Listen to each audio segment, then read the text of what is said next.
It's funny. I met Gary Barker through Food God years ago. Oh, really? Right. And he was like, I'll come by your house. I'm like, I appreciate it, bro. Like, you know what I'm saying? Like, there's, like a lot going on right there. You know what I'm saying? Like, my house, I'm like, you know what I'm saying?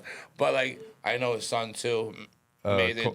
The daughter used to be great because, like, I filmed with Steve for, like, 3+ years, you know? Right. So, like, they'd be at the house all the time. Like, I'd be hooked up to every little thing, and I loved it. Loved it. Right. Like, I'll take everything. Like, I'll take everything. Absolutely. I take some at glutite now. Oh, yeah? I was at almost 400 pounds at one point. Oh, really? Yeah, bro. Like, and girls still talk to me. That was the weirdest shit. I don't get it, but like, I literally took some at glutide, like, kind of watched what I was eating, but I lost like 150, 200 pounds almost. You still take it or no? Yes, every week. Shot my belly, boom. So, how long have you been taking it? I gotta say, like, almost 2 years. Really? Yeah. Are you up, or do you do like 45 cc's? I like it varies. Like, I usually do like 0.3 to 0.5. Oh, okay. You know, and like everyone I know does it. Like, I don't want to name names, but like everyone I know does it. Right. Yeah. Everybody. Young, old, like everybody.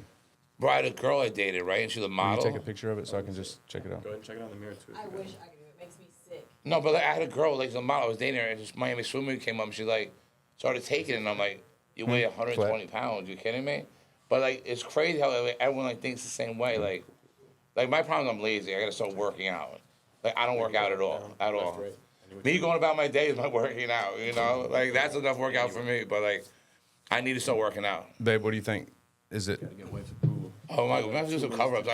I'm not with a lot of you. We got a couple of these from you, like the L, that one. Like, what did I tell you, bro? What did I tell you? I know. Should I cover this? Cause And I have a new girl. I have a new girl right now. Like, I want to get her name, but like, I feel like once you get the name tattooed, it's downhill from there.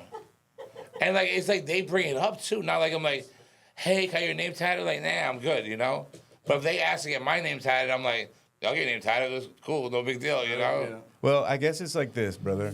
If you're with a new chick and you have one chick's name tattooed on you, that drives that chick crazy. But if you got 80 names tattooed on you, it's like, okay, come on. Like, you can't fucking expect me to get all these fucking names taken off. Like, this guy's a moron. Like, this guy's a fucking, moron, obviously.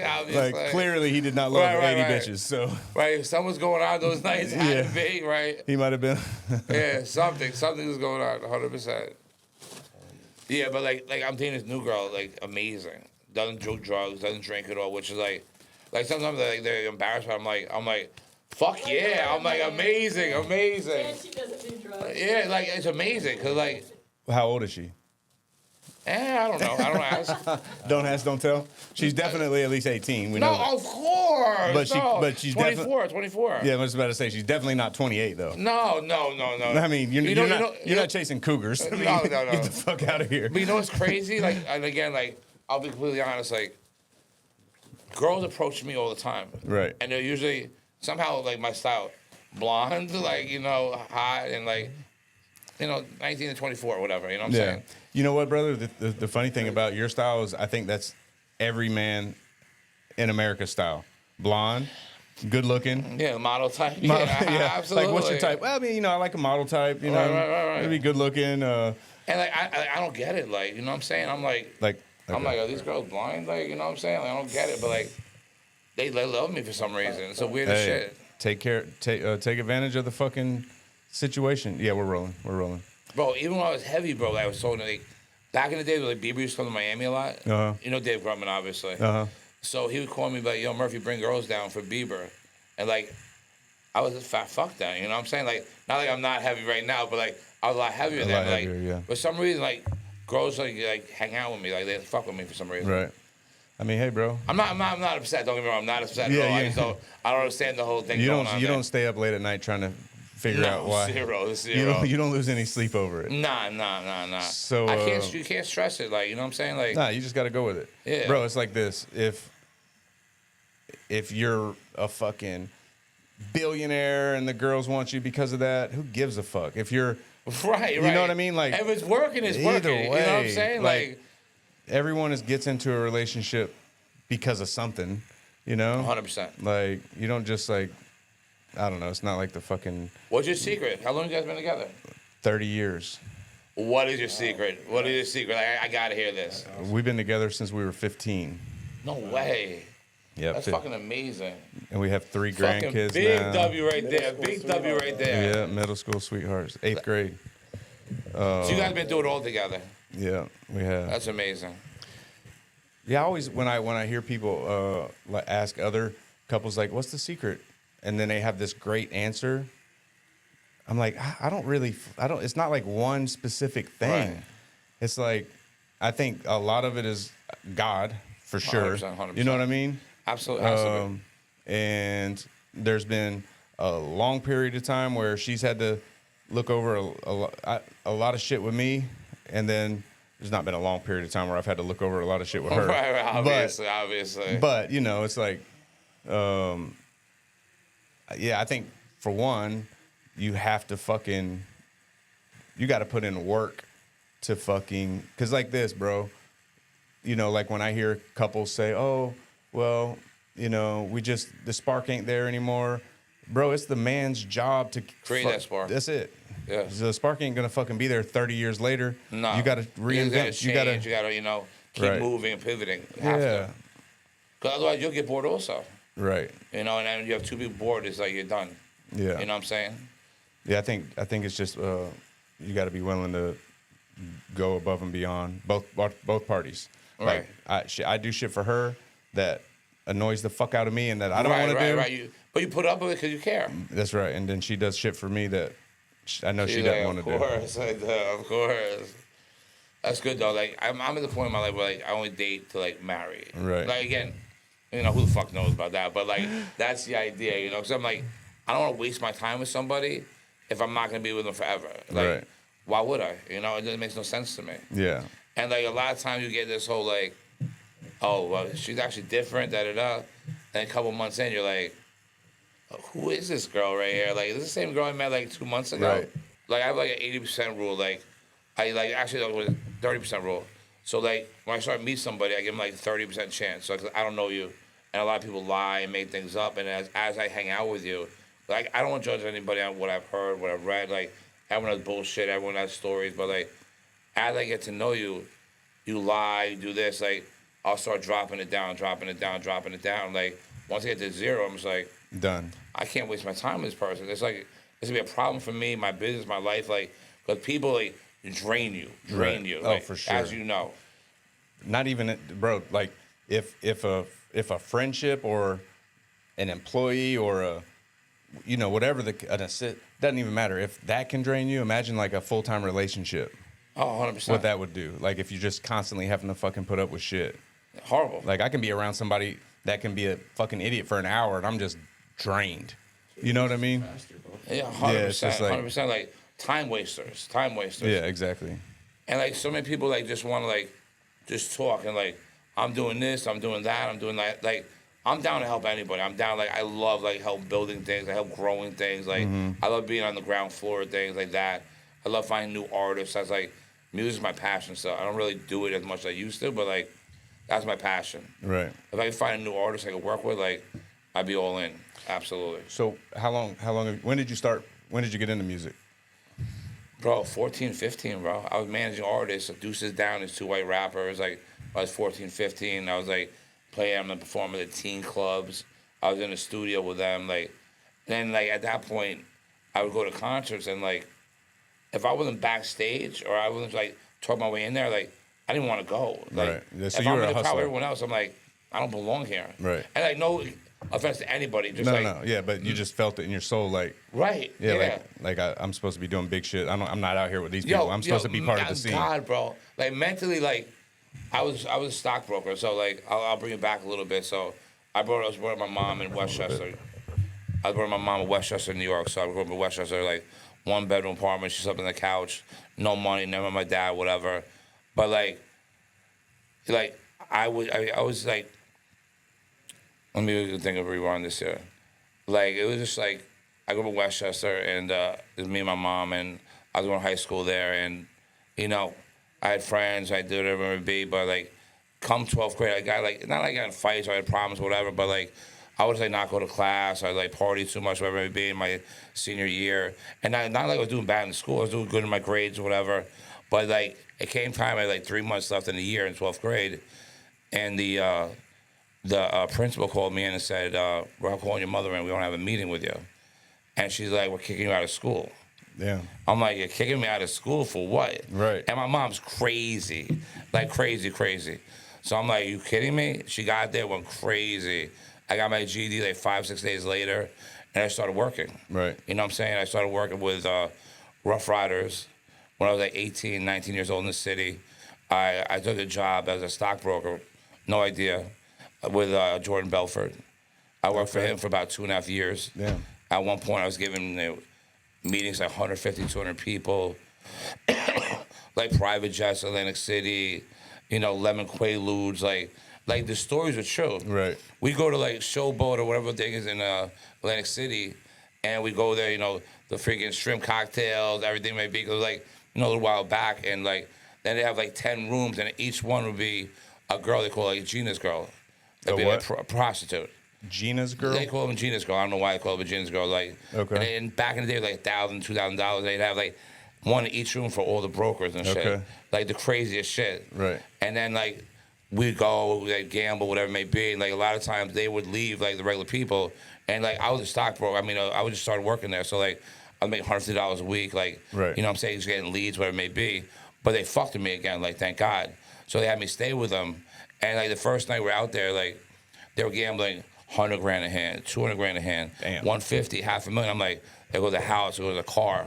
And then in the morning, we all go back to the office, Brian Herman took the private jet. We took a helicopter, and he's like, I lost $1 million, but my life doesn't change. Damn. And that like stuck with me forever. Like, you lost $1 million doing that, and like, you don't give a fuck. Yeah. Like, that's fucking insane to me. That was like us losing $100. Yeah. Like nothing. Right. We went right into the showroom there at the Caesars, whatever it may be. Got closed in there. Went right to the office, worked all day. They said, you go out with the boys, you get up with the men. That was his famous saying. Go out with the boys. You get up with the men. Yeah. Get up with the men. Yeah. Like, if you went out all night and you weren't there in the office fucking in the morning, you'd be done. They'd rip the fuck out of you. Oh, go out with the boys, get up with the men. Yeah. Okay, that makes sense. You know what's fucking crazy, bro? Is that was my fucking one-liner. Every episode I've done, I've walked away with a one-liner. With Steve, it was, there are no losers in gambling. There's only quitters. Because I fuck with that. I fuck with that. Yeah, absolutely. With Jack, there was time beats. Fuck, what was it? It was with stocks and shit. He was saying that time beats. Fuck, I can't remember now.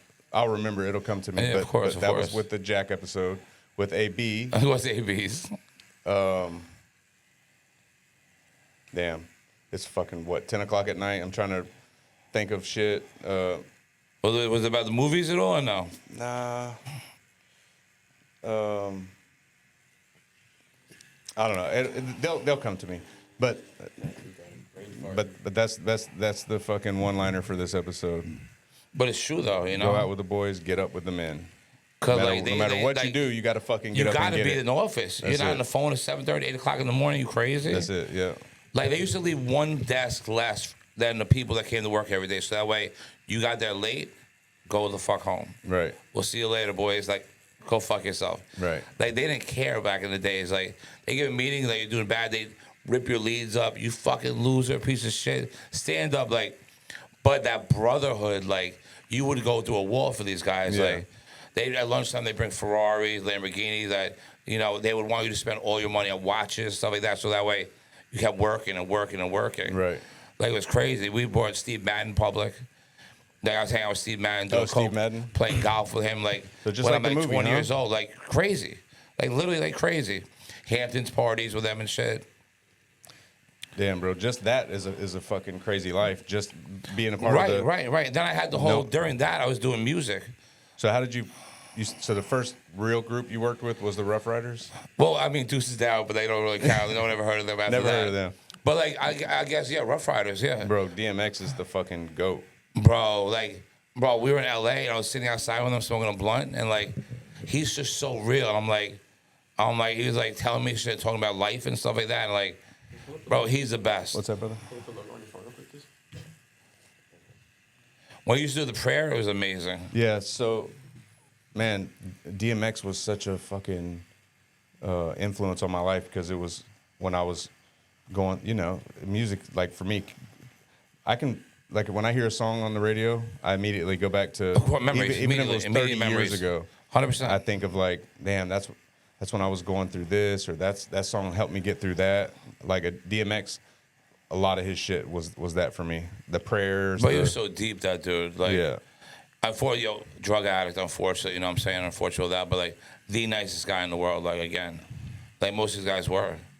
Yeah, I think with people like DMX, it's like if it would have just been, weed, or if he would have never got introduced to cocaine. So talented though, like. Yeah. And it's crazy. Irv Gotti, who used to work with Murder Inc. also, he's the one who found Jay-Z and DMX. And brought him a Def Jam. And then I worked for Jay-Z also. And that was incredible. And like one thing I remember with him is we did a show in New York City one day. And like, there's probably like 200 people there.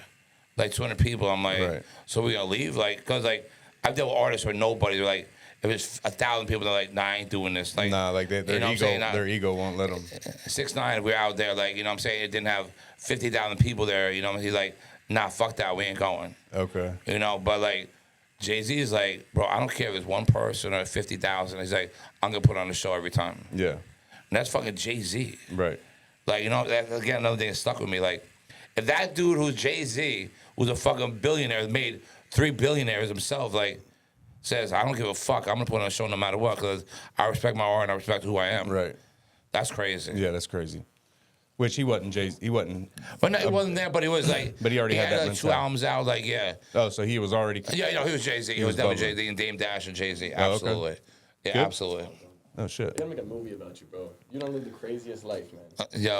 It's like Insane. It's like any day I can go out and like I can end up anywhere. Right. Well, like the craziest people, like celebrity-wise. Like in the city, I used to hang out with Leonardo DiCaprio all the time, David Blaine, Tobey Maguire, all those boys. Like it was regular shit. Right.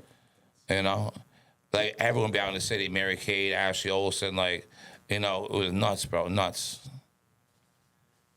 But I love Miami now. Showing the. Oh, let me see it. Yeah. Peace. Got the piece. Turned up, bro. Turned up. Turned We up. turned up, boys. That's what's up. No, that's fire. Hell yeah. Appreciate you, brother. Is anybody else getting a tattoo here at all? What's that? Is anybody else getting a tattoo here? I know, right? You're next up. Obviously. He thinks I'm not doing it for some reason. He definitely he thinks I'm not doing it, absolutely. So, So, how long did the shit with the Rough Riders and DMX? How long did that? I was there with them for like a year and a half or more. Like that was always family. I still like love them. That's always like my first place where I was. And Right. I mean, and all the artists that were around us. Like, and don't forget, like I kind of grew up with Swiss Beats almost, because that is like, Darren Dean, one of the owner's sons. Right. Okay. So like, I was back there when he was 18 in the studio, like fucking the crystal ball going around in circles, and him making like songs with every big name in the world. Right. And I still know him, like, sweet guy. Like, what I'm saying? I'm friends with his son now also.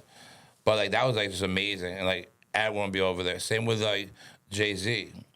Jay-Z was amazing to be around, but, like, between us, like, boring. I'd be in my car with him.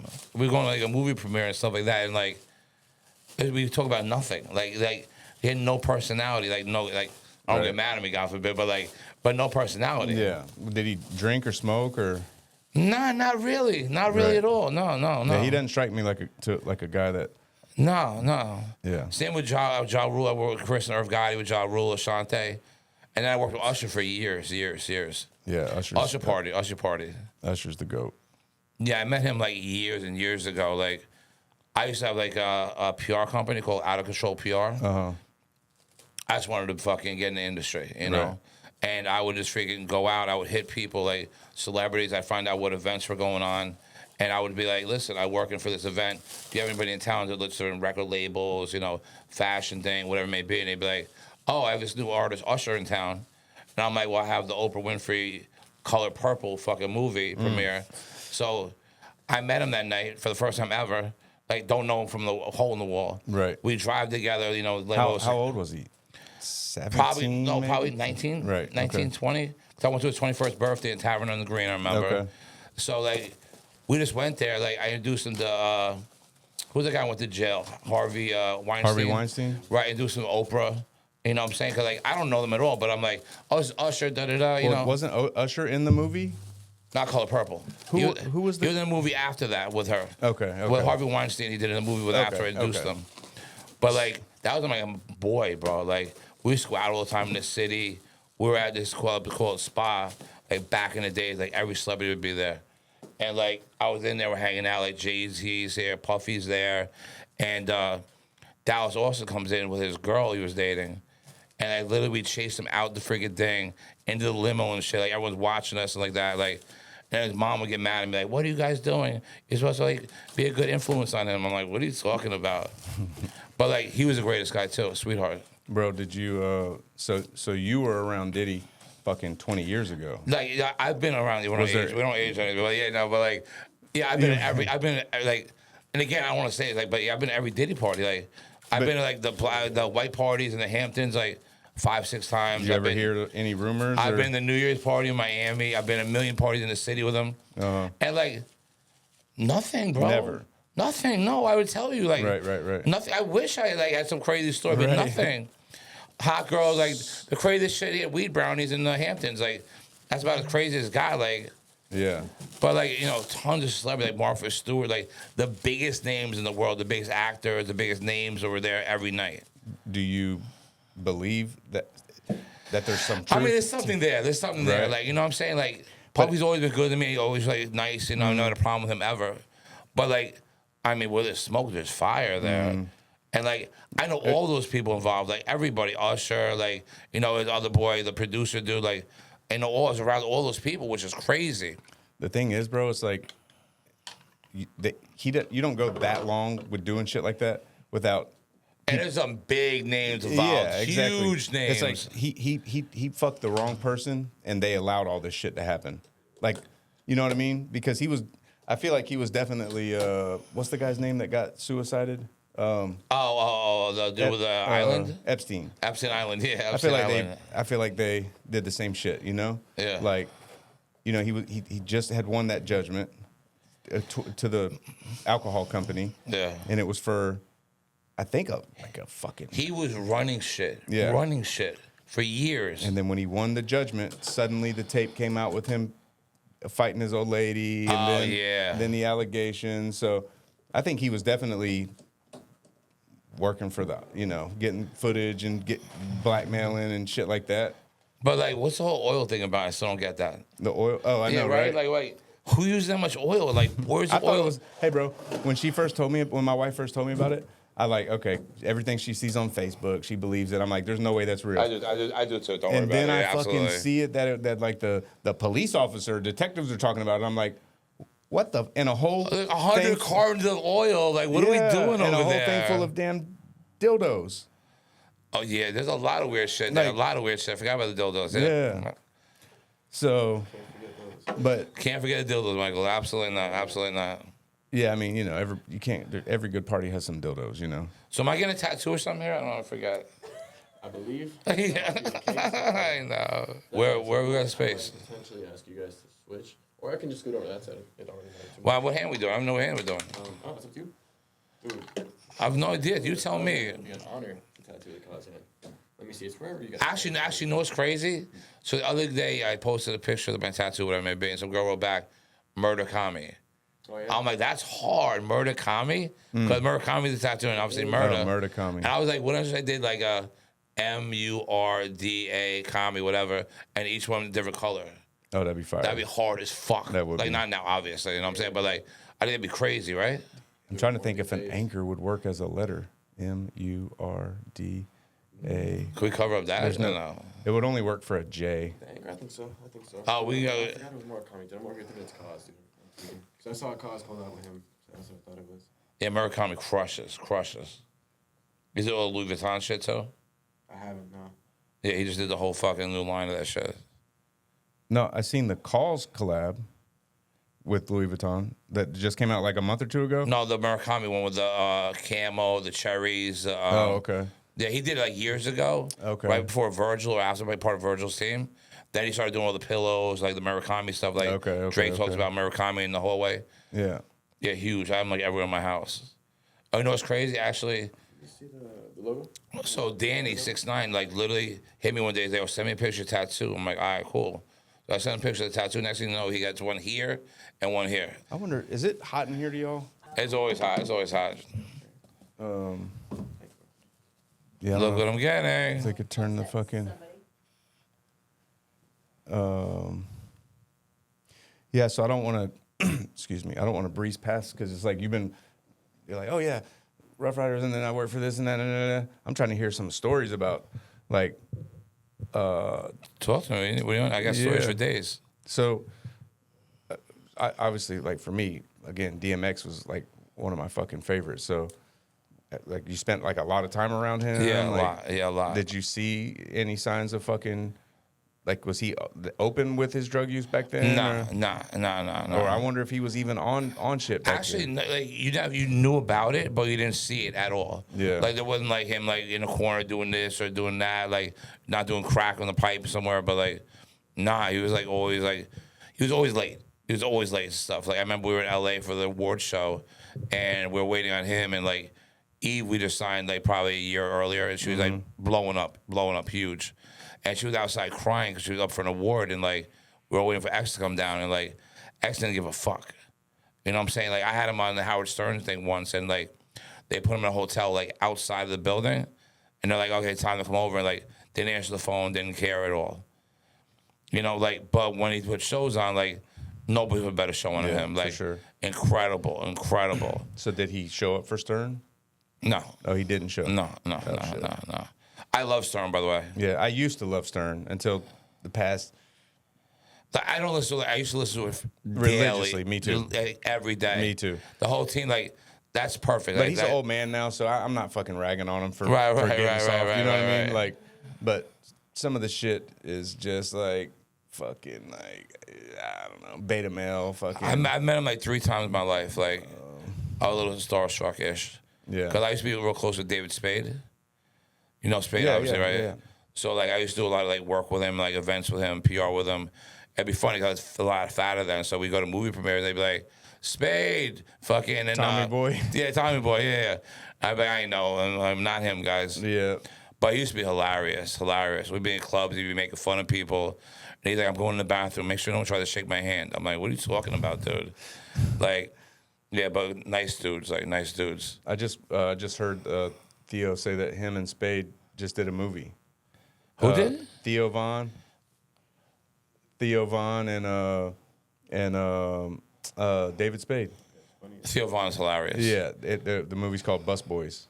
That's to be funny. Yeah. Like, Spade plays those roles amazing. Yeah, he's fucking great at it. yeah. Kind of perfect.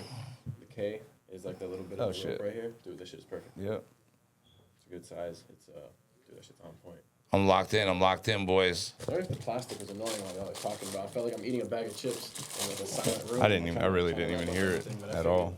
You got the mics right there. No, I didn't hear nothing. I heard nothing. It was plastic. Like, I'm over here like. Oh, yeah, quiet. That shit's impossible. that's not bad. Yeah, like we can go back too. Like the one thing about it, like I feel like I've lived like 20 different lives. Yeah. Like I mean, I started as a stockbroker with Jordan Belfort. Then I was with like Usher, DMX, Rough Riders. Then I was with the Kardashians for a while, all of them. Then I was around like Pose, that crew.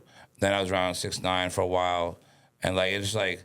I feel like I feel like I know everybody first of all, Right? And I feel like everything about relationships and like who you know, like Right. That's like it's not what you know at all. It's literally who you know, Right. How big your addiction and your Rolodex is, how many your numbers are like, because like if you know the right people, you can do anything. Yeah, for sure. You know what I'm saying? And if you work hard, you're loyal, like that just grows and continues to grow and grow and grow. Right. What was so you said you were around Usher when he was like 19. Yeah, 1920. That was like when he was fucking. Bro, we used to go in the clubs and like huge. he would he's teach still my huge, but he would teach my assistant how to dance and shit like that. Like we'd be out there like Radio City Music Hall and performing Madison Square Garden performing. It was like insane. And like that was my boy though, like you know what I'm saying? Right. Wasn't even like you know what I'm saying? Like it's Usher, like we met, we like knew each other for like 3-4 years. became friends with my family, everybody like that. I was at all those birthday parties, like his mom, Janetta. We went to a lot of Puffy parties together. Really? Yeah, at his birthday and stuff like that. So, like... So, in the music industry, is it just like... Scumbags. Oh, well. Scumbags. Everybody? Yeah, a lot of scumbags out there. What's it like being around celebrity, like that many celebrities for that long? Like, because celebrities are just different, right? Yeah, some of them are so cool though. Like some of them are just like the coolest people in the world, like the Post Malones, the Jelly Rolls, things like that. And like, but they're the one-offs though. 100%. Some of them really suck. Right. You know, and a lot of them like just don't give a fuck about people. Like, and I've known Scott Disick for probably he was 17, 18 years old. Yeah, I fuck with him. He's funny. Bro, he's an animal, bro. Yeah. He's an animal. But like he's some person also like. He's been through a lot, lost both his family, right. his mother and father. And, like, we be hanging out getting fucked up. And he's like, bro, I hate my life. He's like, I can't stand this. Like, I have nobody. Right. You know what I'm saying? But, like, partying, what's about partying, Was though? that before or after, or with the Kardashians? Well, Scott I mean, with her. Yeah. So what did, because I always wondered, I know both of his parents are gone, but what business were they in? Do you know? Because I guess they left him a bunch of money or real estate or... I don't know. I don't know about all that. I'll be Okay. honest. Like, when we met him years ago, he was like, when Fool Guy met him, Chubbin, he was valeting cars in the Hamptons. Oh, really? Yeah. Okay. And then Fool Guy brought him down in the city. And I think, like, they fight about this. Like, Scott's like, I introduced you to the Kardashians. Fool Guy's like, no, I introduced you to the Kardashians. They argue about it. But I remember they were together, and he's like, I'm dating... one of the Kardashians. I'm like, who the fuck is that? I had no idea who the fuck they were. He's like, Courtney. I'm like, oh. And then we started hanging out a lot together, like me, my ex-girlfriend, Scott, Courtney. Like, Courtney, the sweetest girl. Right. Sweetest girl. Like, we always used to party a lot, whatever it may be. And, like, there was a time where he was in New York City with one of the guys from Gossip Girl. And they were hanging out at some party, whatever it may be. And I guess he had some girl over. And I never really talked about this ever. And she called the hotel or his phone, whatever it may be, and the girl answered the phone. Courtney called? Yeah. Okay. And the girl answered the phone, and she broke up with him. And, like, they were done. Like, done. Like, done before the kids, everything. And me and Foo Guy, like, he kept calling us, like, butthurt, like, fucking crying, like, fucking miserable. He's like, I don't know what I'm going to do. Like, I love her. Like, I fucked up, you know? Right. And, like, we would try to talk to Courtney and be like, no, you really need to go back to him. Like, he's really crying over you. She's like, I don't believe it. It's like, I swear to God, he's fucking done. He doesn't want to do anything without you. And then they got back together, like, probably, like, a month later, had the babies, and, like, the rest is history. Right. But, like, literally, me and Foo got them back together. I swear to God, like, the craziest shit. Yeah, because... But Scott will never say, like, oh, thanks, Murda, appreciate it. Like, nothing, that fucker, you know? Yeah. And then I guess he just kept doing the same shit because I guess they split up, you know, obviously. And Kardashians, they were like other than the Osbournes. The Osbournes, I guess, are the first reality. You know what's crazy? Fuga was around them also. Oh, really? He was around Paris before that, Haley Duff before that. Mm-hmm. So, like, somehow he always jumps on the next thing. Right. Either Paris, he's like, this girl Kim, your friend, seems mad show. They became friends, and guess what? Kim gone. You know, I'm fucking huge. So what does Fugad do? Fugad is... or Fugad, you said? Fugad, yeah. Oh. He's Kim's best friend. He's been on the show for, like, since the beginning.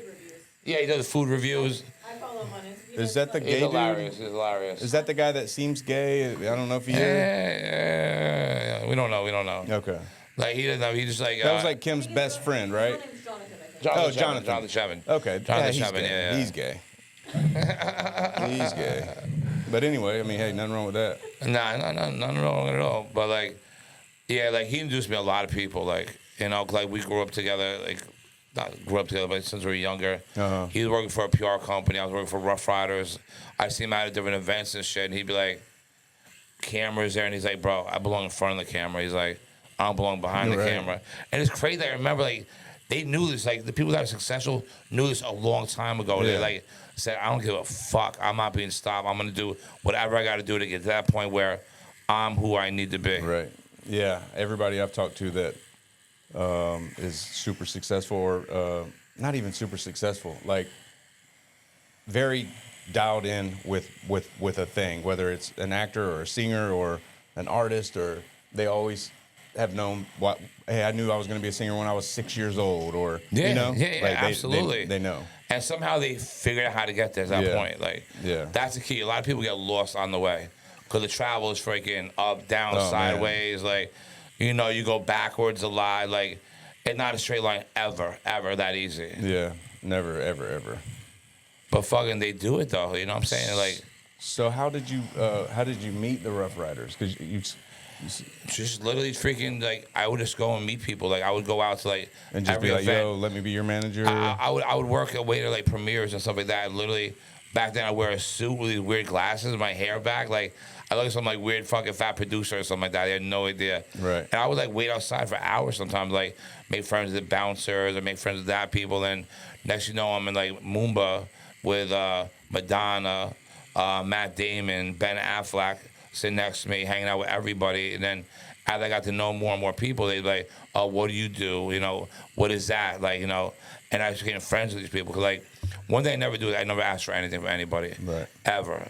And loyalty is key to the death of me. Right. So, like, I have a lot of relations where if I made a call, I could get someone to do anything for me. But, like, I'm not that guy. Right. Like, my friends will be like, oh, call your boy for tickets. I'm like, nah. Like, Post, Jelly Roll, yeah. But, like, I'm not just going to ask for someone else for the hell of it, you know? Yeah, Like, for sure. Yeah. Yeah, I mean, if it's like something that you know is good, then it's Right, like, right, then right. that's different. Let's all 'cause go. you're Yeah, doing let's it all go. because- Yeah. Right, because you're like, okay, this is a good thing.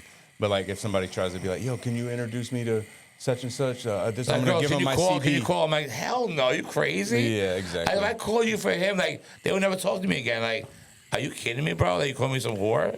Yeah, Like, I'm good. No, bro. You know, like when we had AB up to Tennessee, I told her, I was like, you watch when people see us post this, how many people that we ain't talked to in 20 years, 30 years, suddenly they're gonna start messaging, and she was like, oh nah. Wasn't a day later, Phone was ringing. Phone was ringing. messages from people, and hey, yeah, I've been following y'all on social media or this or that. Man, I had a guy, and I can't knock him because I respect where he was getting at, but he reached out while AB was in town, and he called one of my stores, and he said, hey, you know, I wanted to talk to David because I have a sports memorabilia store, and you know, while AB's in town, I wanted to see if Right, come sign if he some would shit. come and get some Absolutely, yeah. pictures and do a video, and I was like, all right, well, I'll talk to him. What's your budget? And he goes, well, let me talk to my partner, and Right, of course, partner. yeah, and then the next morning or maybe that night, he texted me what his budget was, and it's what his budget was. You know, they're just starting out, so it was $1,000. But it's like we're talking about a Hall of Fame.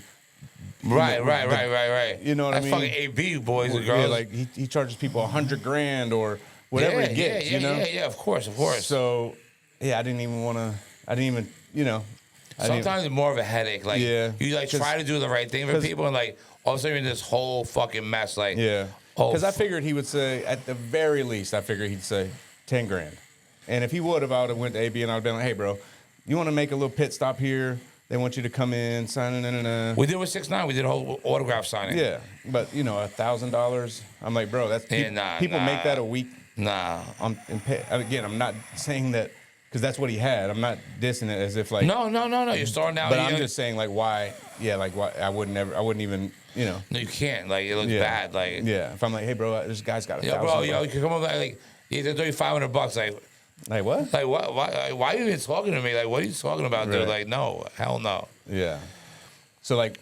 Because it's business. It's business when it comes down to it. Like, you know what I'm saying? Like, if that's your boy, that's your boy. Right. But it's business. Like, you know what I'm saying? It's always like, you want something from me, so like, Yeah, there gotta be but- like some gratitude there. Like, you know what I'm That's right. saying? Yeah, break bread. AB the best, positive as fuck. Like, and that dude don't give up no matter what. Like, I met people talk shit. Did that's like, either gonna be a rapper, top 5 wide receiver ever. Right. Yeah, ever. Top 5 person ever. Like, great dude also. Like, but like, no matter what happens, like, he just don't give a fuck. He's like, I'm gonna fucking keep doing whatever fuck I gotta do. And like, bro, he's fucking growing that brand like crazy, bro. Bro, I don't know if you've heard his new shit with Pump. Have you heard it? Yes, actually, yes. Yes. Yeah. Hail Mary. Yeah. Yeah, that's Bro, I got him his first record deal, bro. yeah, that's what he said. Yeah. With Yeah, you know, what's his name? whatever it was, he said you Yeah, hooked him up, yeah, got a nice advance or whatever it Yeah, was. very nice advance. Very nice advance. Rolling Loud, we did that that time too. Yeah. He killed that shit. So you still dabble a little bit, or is it what is like? I would say, yeah, I definitely dabble. Like, Are you just waiting for the next person, or well, what? like recently I did some shit with Rugrat, 1900 Rugrat, the rapper, and Gordo, who works with Drake, and Gordo's one of the biggest, record DJs in the world. He did Sticky with Drake, like a whole album with him. He's doing an album with him right now also. Okay. So he was like, put me on with Rugrat. He's like, I want to do something with him. I'm like, yeah, no problem. So I put him on with Rugrat and his manager, and they sent us a bunch of unreleased songs, and Gordo's like, bro, this shit's fire. He's like, I want Drake to hear it. Yeah, like, we could do something. Mm-hmm. And he played it and went over, and he's like, yo, Drake wants this song. Like, Rugrat's amazing. Don't get me wrong, but like, Drake Right. on a song. And again, on Drake's album. Okay. And you want a song with Drake's album. Right. Like, all your numbers will 20x, 30x. 1000x. Like, you know, 1000x. whatever. It's Like, your whole name and brand, whatever made, will go crazy. Right. So he did over the song. Drake put a verse on it, whatever it may be. And he had an album drop in Rugrat 3 weeks later. So we're like, listen, if you want to keep this song, just change the lyrics, keep the beat, change the lyrics. We did the song already. It's going to be on Drake's album. I don't know if I'm supposed to say this, but like, supposedly it's his last album ever. No shit. Yeah, between us. Between everybody. Between but like, us and the, But yeah. And the. Fuck, people are listening? God damn it. Dave, you didn't tell me. But yeah. Hey, bro. Speaking of that, we're probably 2 weeks away from our channel having 1 million views. Let's go. So, just saying that people are watching. Oh, You know no, what I'm yeah. saying? Obviously, I know that. But so you're saying that this next album might be Drake's last? But you know what? But you know why I say that? Why? Is like his deal with Universal's up. Right. So he's gonna push it as his last album ever. Yeah, like I'm not fucking around anymore. I'm done. Like, I'm done. What do you think about this whole shit, man? Which one? Him and Kendrick. Kendrick Lamar sucks. I hate people dancing around like not like us. Not like us. I'm good. I'm good. Shit, Like, bro. you want to listen? Like, if you had to listen, like, you picking One Kendrick. artist for the rest of your life, if you were stranded on an island, there's not a fucking person in this world that wouldn't say Drake would be Yeah, I have to go Drake. Because he has all the shit. everything you want. Right. Everything you want. Like love, sad, hard as fuck. gangster, Like, street you know what I'm shit. saying? Like, fucking lyrically fucking crazy. The like first rapper to, I don't know if he was the first, but 100 million or some shit. Like on he's doing like 300 million on Spotify. bro, even when everybody was saying that, oh, Kendrick this, there wasn't a single month last year that Drake wasn't the number one stream. You can't, like, he's the best. Period. Like, what can you say about him? Oh, except for hate. Oh, he fucks under it. You never said that until fucking Kendrick said it in the song. Yeah, like nobody knows that. Like, you would never do that. Drake, like someone in that position, Yeah, you they're know, like- one little move wrong, you get taken down. Yeah. So like he's very careful, I'm sure. Yeah. You know, and like not like he has to worry about girls. Like literally, he can take anyone's girl. You know what I'm saying? Yeah. So like now that he's like, I have to wear that 17-year-old because like I can't get that model, you know, or that TV star, or actress, or whoever it may be. Yeah. He can get whoever he wants, and he's a nice guy. Like so, like Yeah. it's win-win-win for him. Have you met him? Oh yeah. Okay. Bunch of times, like yeah. Like I love it. Like he's the nicest guy in the world. Okay. Yeah, I met him a bunch of times through Gordo or like Prime 112. We'd be there. Right. It was funny. One time I was sitting there with Jonathan, a food guide, and we're sitting in Prime 112, and he walks over, and he says hi to me first. And I get up to say hi to him, then he says hi to food guide. And food guide's like, why'd you get up? I'm like, he walked over to me. Right. He's like, no, he didn't. No, he didn't. I'm like, bro, he walked over to me. I got up, said hello, but I'm not gonna sit there and be like, oh, hi, Drake. Hey, how are you? Like, can I get up? Are you dumb, bro? Right. He's like, no, bro. I'm like, you're crazy, bro. You're crazy. But I used to get like that also because, like, I'd go with him, like, we had the podcast together. My boy, we did a lot of Yeah. content. So together. you said that you and him did a podcast. Right, we did a I didn't know who you were talking about. Now that I know who you're talking about, of course, I'm it's called picturing. the Food God podcast, obviously. I was his right-hand man, whatever you want to call it. Okay. You know, so like the podcast was called The Food God. Podcast.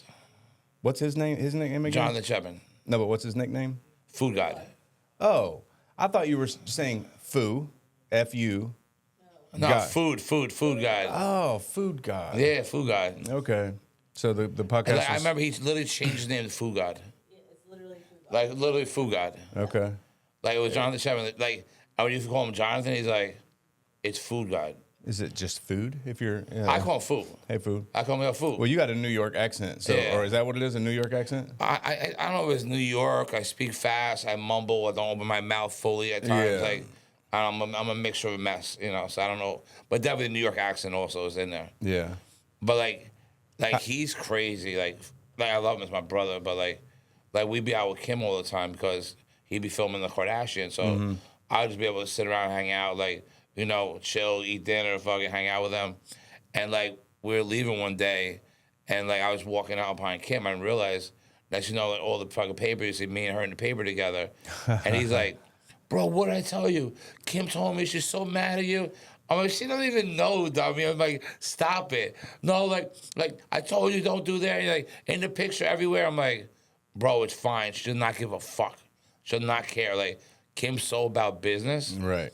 And like all the times I met her, like through the years, like I've known her probably 15 years. She's been in my car, like, you know what I'm saying, been at her place. Like, you know, I've been on the show 3 times. Oh, Which- I didn't know that you've been on the show. Yeah. I've been on the show like 3 times, which I appreciate. It was great. But like, she's the most about business and like always very nice, says hi to me, remembers me, like always sweet, which I appreciate. But like business from here to this meeting here to like flying over here to do that and like to help this person, that person. Like, Right. Is she? I respect it. Like Is she the one that's most? Who's most like the mother? Kris Jenner, Kris? yeah. She's scary. Yeah. She's really scary. Like she can make some shit happen. Yeah, like we were in Miami and last minute Kim called me and said we're doing Family Feud tomorrow, Kardashians against the West.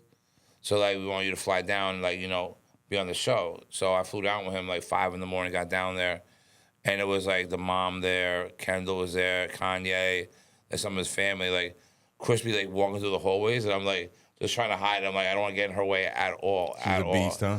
Yeah, like I respect her. Like No. I'm Like- saying like- a beast in a good way. yeah, like like, she's like I put her and Dave Grumman in the same thing. Like Grumman I've known forever. Like I respect him, like love him best ever. But like that dude's coming, I may live, I'm hiding. Like I don't want to be in his way. I don't want to see me. Like that's my guy. Don't get me wrong, but like Right. I want no part of that. Actually, I got banned from Live for a year once. because of. Scott Disick. No, literally, he hit me. He's like, yo, I'm coming down. It was like a holiday weekend, Memorial Day weekend, like years ago, a minute ago. He's like, flying private, meet me on the runway. I'm like, cool.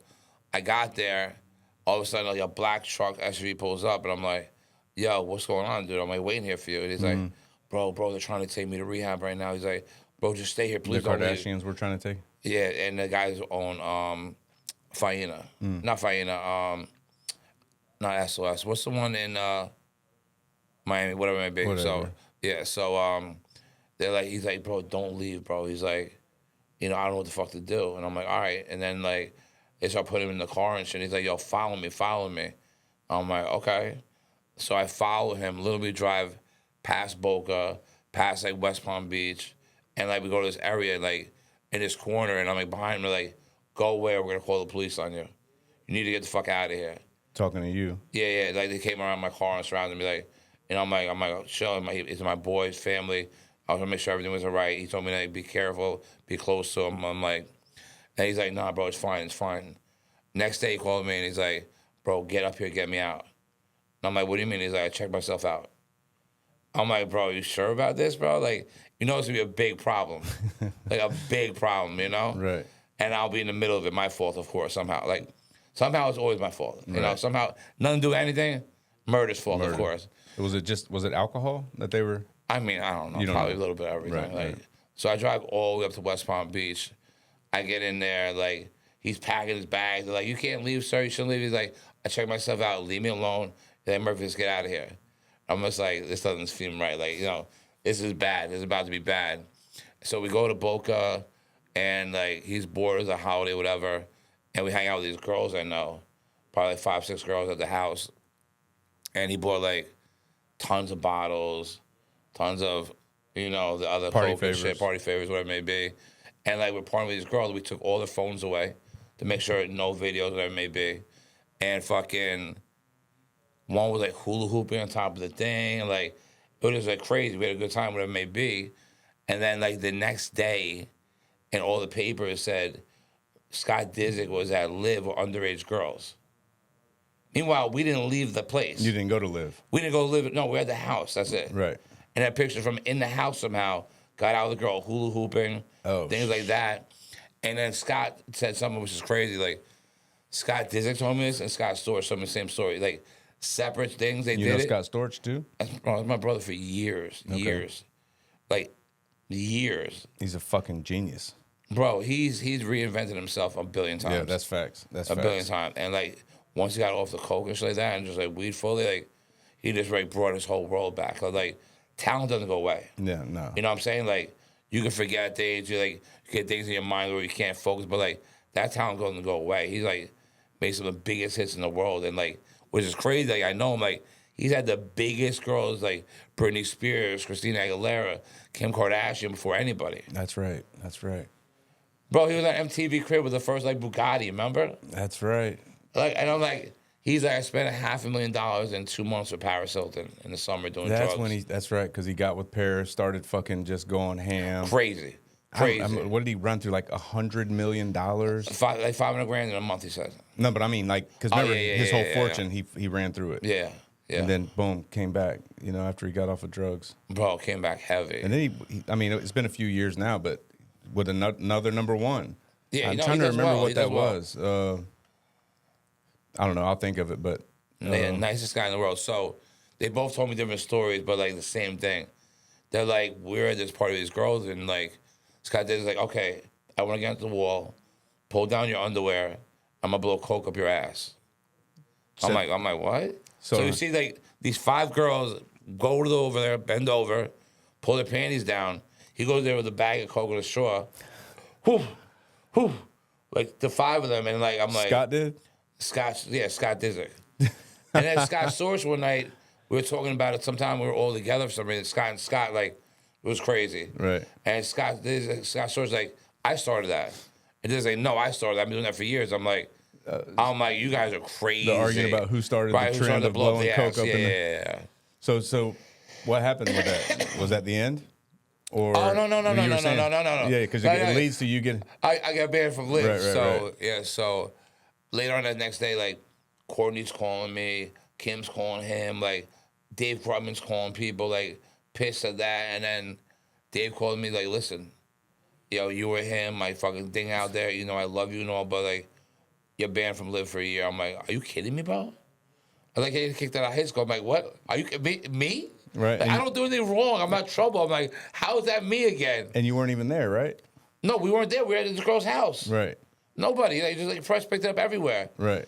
Like, we were in the house with like the hula hoops and everything else. Yeah, but like, not one that Live at all. And like, it was stressful. Cause like, imagine like that was the club. Like, right. It was before the other clubs, like fucking all the other shit. Yeah, like, imagine having the #1 spot. That I'm sure when you were there with the fucking people. Everyone in the fucking cluster. The best spot in the world, just hanging out, like the biggest celebrities in the world, the biggest artists performing, like all my friends there. The best time, he's like, nah, you're done for a year. And Fuga's like, no, I tried to talk to him for you. I like, you know, I don't want you to be like, I'm like, I know, bro. You're probably like, give him 2 years. Fuck him. I know how you are, bro. I said, no way. And like, I would see Dave out, and he's always like, 10 more months, ha. And I see him like, 5 more months. I'm like, are you serious, bro? Like, you really gonna make me stay there for a year? And he did? He did. He's a scary man. Scary man, absolutely. So I know obviously he owns Live, but He owns everything. That's what I thought. Komodo, Story he used to own. He owns a piece everything you can think of. Yeah. Gecko, he owns. I'm missing fucking 80 of them. But like just big nightclubs and stuff. Like brands, he's involved in brands. He's involved in Happy Dad, heavy. Okay. Like he's invested in like a lot of the big brand. Like he's a very smart guy. He gets involved in it, and again, once he gets involved in it, his brand is so big for like celebrities, like real like influencers. Like he influences the influencers. Okay. So like he does shit or gets involved in like the skinny macaroni and cheese, whatever that is, or like this, that, and sends out to people. It fucking works. Right. He moves the needle. He has a network. He is the network. He is the network, right. Like he's the only person I know where he's doing an opening somewhere. Kim, David Beckham, like everyone would be there for him when he asked them to be there. Right. Without questions asked. You know, like that's the kind of respect you have for him. Yeah. Actually, I had another run-in with him on the bad way, unfortunately. It was during COVID, and we were at Komodo because the clubs weren't allowed to be open, but the upstairs was like a lounge. So I was up there with like my friends and 6ix9ine's brother, and right next to us was Meek Mill. Now Danny, during time in jail, every rapper was talking shit about him. For sure. Especially you- Meek Mill. I'm pretty sure I remember lot a lot about Meek Mill. Right. You rap, bitch. You da da da. You Right. never come out of jail. If I see you, it's on da da da. And Danny's like, I never said shit about anybody. Right. Anybody. Right. But if you're gonna talk to me, don't think I'm going away. Right. I'm coming after you. Right. So he was coming down to meet us. Like he didn't know Meek Mill was there. We didn't tell him that, obviously. Now, is 'cause- this after Danny got out of the feds? Yeah, yeah. Okay. We've been out here, moved to Florida out here Okay. with us. You know, we did the Triller show when we were going to get out of jail where everyone said, he'll never do a show ever again. He's going to be killed immediately. I was getting death threats every day. You fuck rat, fat bastard. I'm like, I didn't care. I don't give Just a fuck. from internet trolls, though, right? I mean, supposedly, and like we got shit from like the thing where like there were death threats and different people like around us, like they would tell us. And once he got out of jail, we had 3 trucks, 2 bulletproof, 9 to 12 armed security at all times, Damn. 24/7. And Danny had to pay for that? Him and Elliot that had a label, they split it. Okay. You know, but he had to have it. And then we got to the point where the government said he's not supposed to be around guns. Meanwhile, they're the one who said they gave him an armed guard to make Right. sure everything's all right. So meanwhile, they're telling us we can't have guns, but they're telling us you can have guns. Like, makes no sense. Right. So like, So y'all were up there. Meek was there. yeah, Meek was there, and like we were just chilling, and all of a sudden he's like, I'm almost there, and I'm like, fuck. So his brother went downstairs and someone else, and I'm like, let me go downstairs and see what's going on. I go to Komodo garage, literally 25 people. You see the video if you look it up. It's Meek, it's 7, 8 of his people, security, Danny, his brother, my boys, and our security. Guns are out. And Danny's like, fuck you, bitch ass, man. Da-da-da. You have a cop right there. You have a cop fucking right there working for you, da-da-da. And he like swings at him almost. Danny? Yeah, and like his boy like pulled the gun on me, like, yo, you move, I'll boof you. I'm like, shut the fuck up, bro. Like, you know what I'm saying? Like, then they had our security against the wall with a gun, like, Meek's team? yeah, crazy. Then all of a sudden everyone left.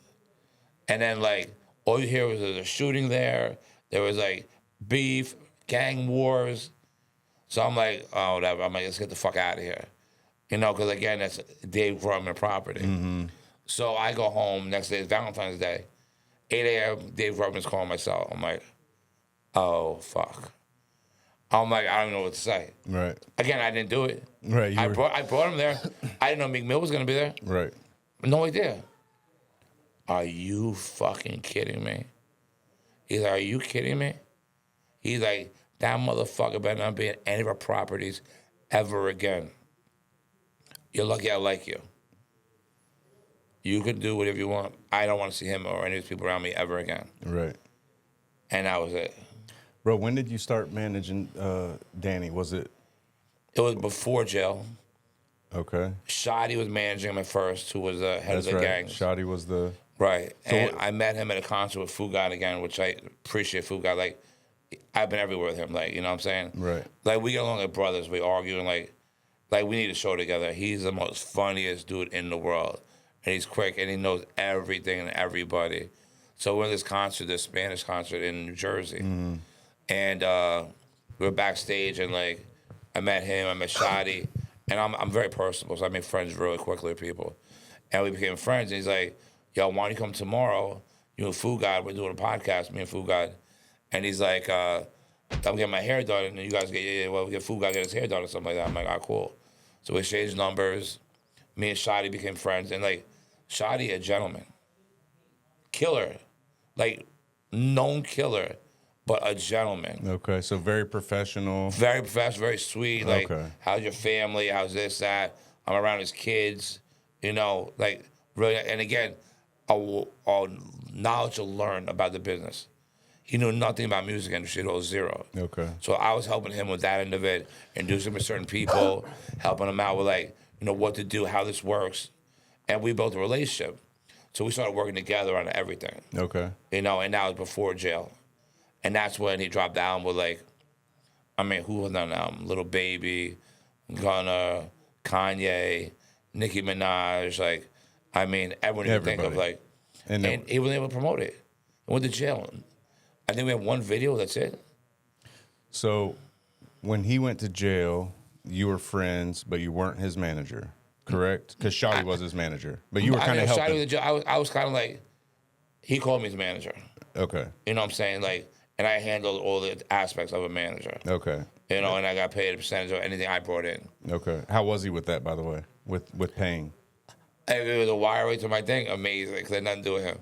Cash, Yeah. a problem. Right. Like I told you before, like we did this deal with these guys in Miami. I brought them, and it was like $1 million cash, and I take 10 to 15% of whatever I bring. Like again, he doesn't pay me at all. Right. I have to be available. Yeah, if you don't fucking, I have to be if you don't available- move your feet, then you don't eat. Yeah, bro, I'm gonna have to be available 24/7. Yeah.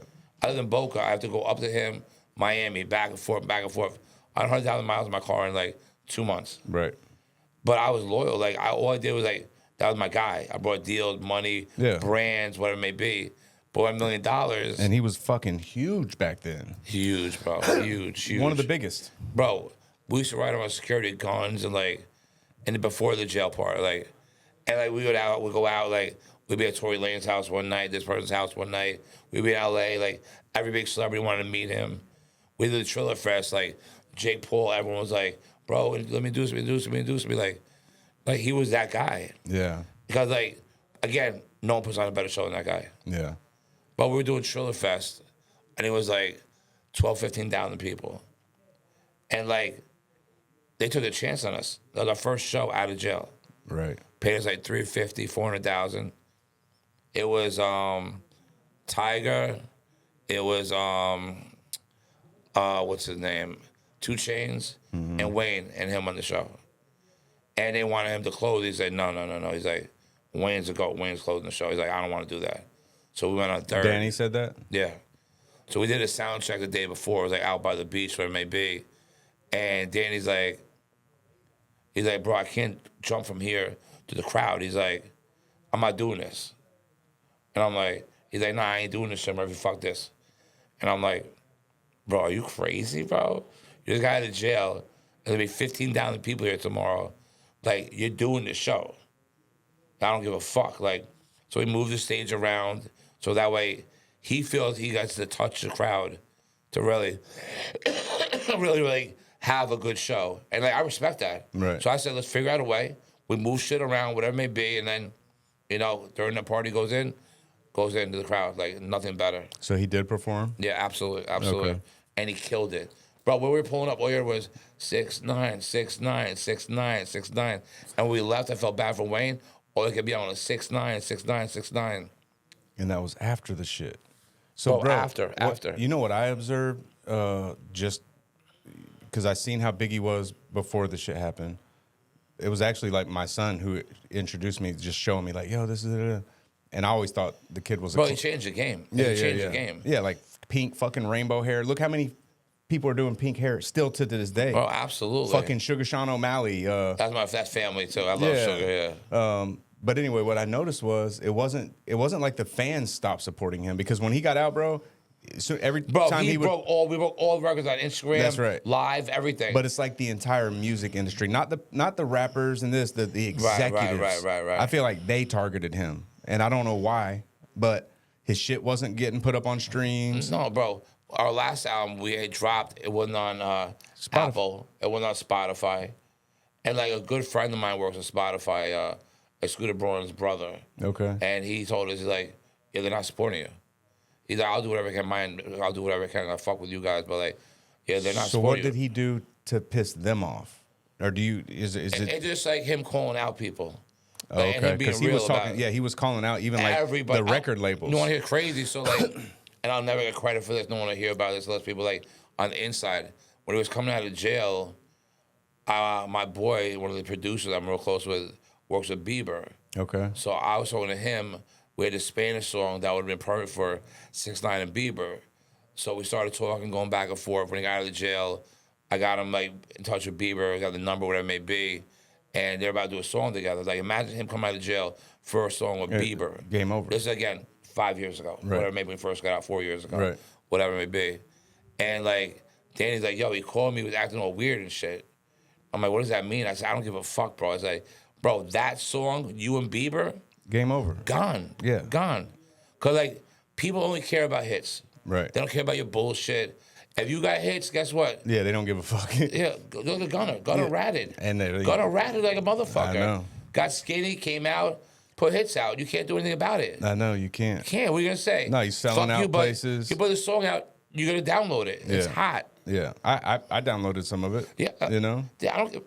Bro, if my life comes to it, I'm ratting. Yeah, same, bro. It's like all these motherfuckers. Come on, like I don't give a fuck where you are, who you are. Also, that's the key thing about this whole situation was, I mean, you were there. So, from what I hear, Shoddy, is that what it is? Shoddy, yeah. Shoddy.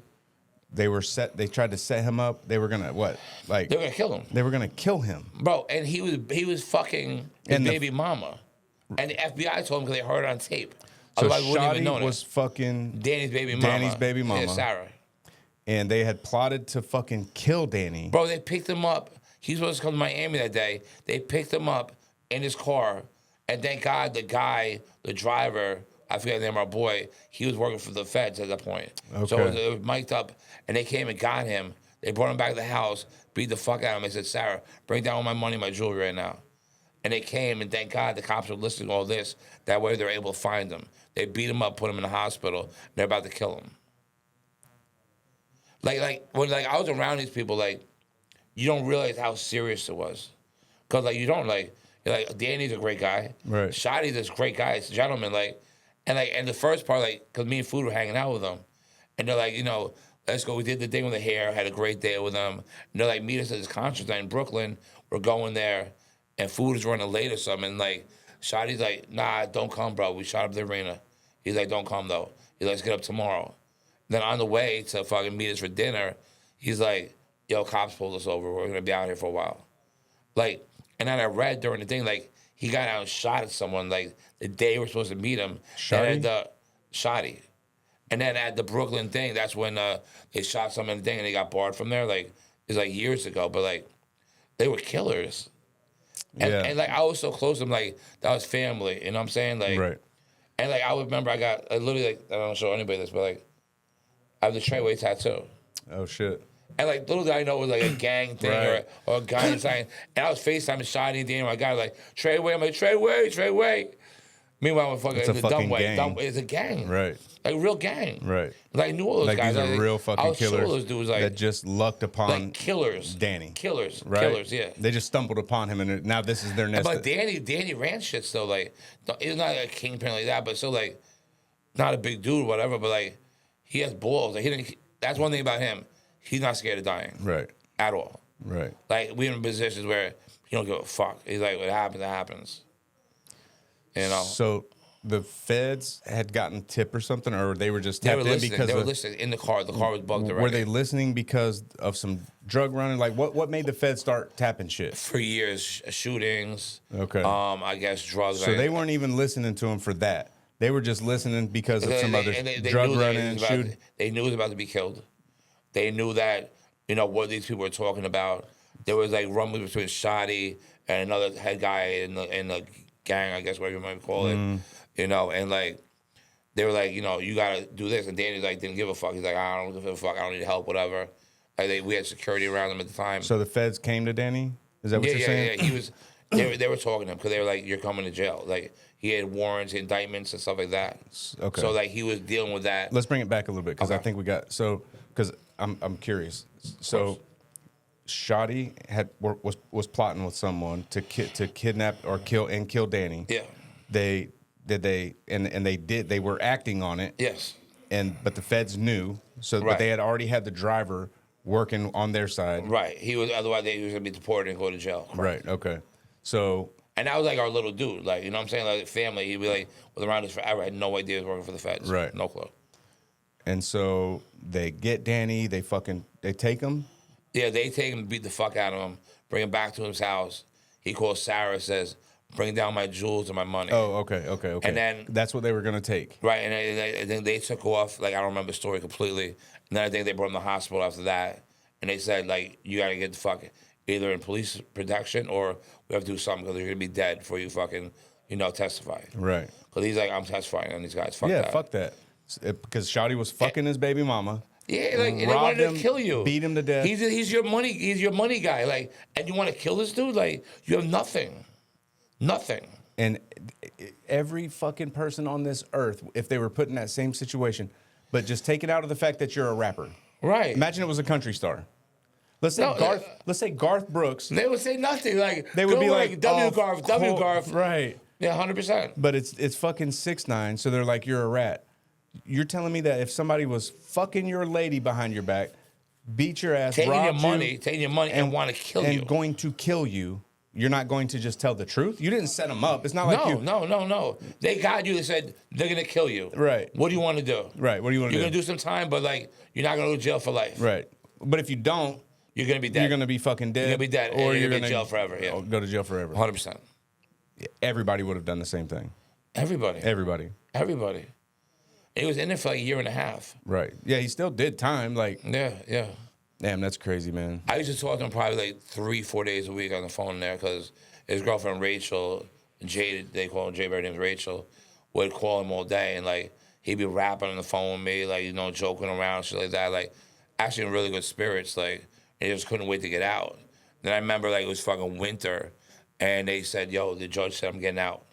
I'm like, you serious? He's like, come down, stay down here, go right to the thing in the studio, da-da-da. So I brought like, all my shit down. Like I went there, got a hotel, went to the courthouse. It was literally like me and like 4 other people between us, all feds, all cops, or like all cops everywhere. Mm-hmm. And like he was over there, like, and like his father came in, we haven't seen forever. And like this girl that got shot, not because of him, but like because like the people he was around, whatever it may be. And like he was going home. It was Christmas time. Right. He's ready to go work now. I'm ready to see his family. And the judge was like, no, Daniel Hernandez, you're not going home another year. Bro, I was like, it was like the weather outside was dark, gloomy. I walked out, the press everywhere. Like, I felt so bad for the dude. Then he called me like hysterical, like almost. He's like, bro, I tried. I'm like, it's not your fault, bro. I said, whenever you get out, you get out. We got this. Don't worry about it. Right. And then because of COVID and he had asthma, he was able to get out probably 6 to 9 months earlier than he would have. Right. Then he was in house arrest up in New York where he recorded the album, did most of the videos, whatever it may be. Then he put out this song, an album where Bieber and, oh my God, what's the name? The singer? Wizard of Oz. Who's the Wizard of Oz? You know the name of the singer. Oh my God. Mindfuck. Huge singer, one of the biggest singers in the world. Like an older person? No, young. She was in like Nickelodeon. Okay. She lives in Boca. Yeah, huge voice, little girl, hot. What's her name? How do we not remember this? Is it Ariana Grande? Yeah. Okay. All right. How did I know that? But yeah. We suck. Yeah. Horrible. So they put a song out at the same time as we put a song out. Okay. And that's when Danny went crazy about buying records and merch and doubling and like all this shit and like we're gonna have Scooter Braun, like you guys bought that shit. And that Bieber song we were talking about was downhill. He's like, I can't fuck with you. You know what I'm saying? Which, whatever it may be. Right. And then we got a thing number 2 and she had number 1 for the week. But he kept going crazy. That shit drove him fucking nuts. And he's like, he don't give a fuck. He's like, I'm gonna tell you how I fucking feel. I don't care. Yeah. He was the number 1, like everything he would release would fucking crush everyone else's numbers. Crush. And the numbers on YouTube, freaking Instagram. But then he would say, y'all motherfuckers got these bots. these numbers ain't real. Yeah. You remember? Yeah, Yeah. of course. I mean, at the time, we would get like even like a post on Instagram story, $500,000 cash. Yeah, it's fucking. $500,000 cash. Oh, for just posting. Yeah, post. Like easy shit. Damn, bro. But we did memorabilia shit like that too, where he had all like 6ix9ine merch. He had a 6ix9ine bat he signed to me. He's like, fuck Jay-Z, because he gave me the name Murda Murphy.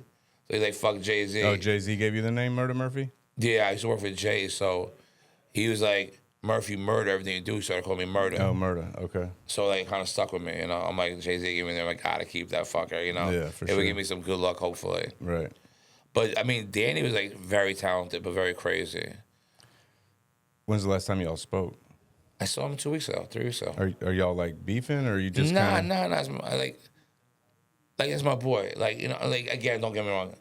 Like, he's my boy. He's always been my boy. We're gonna do a lot together. Mm-hmm.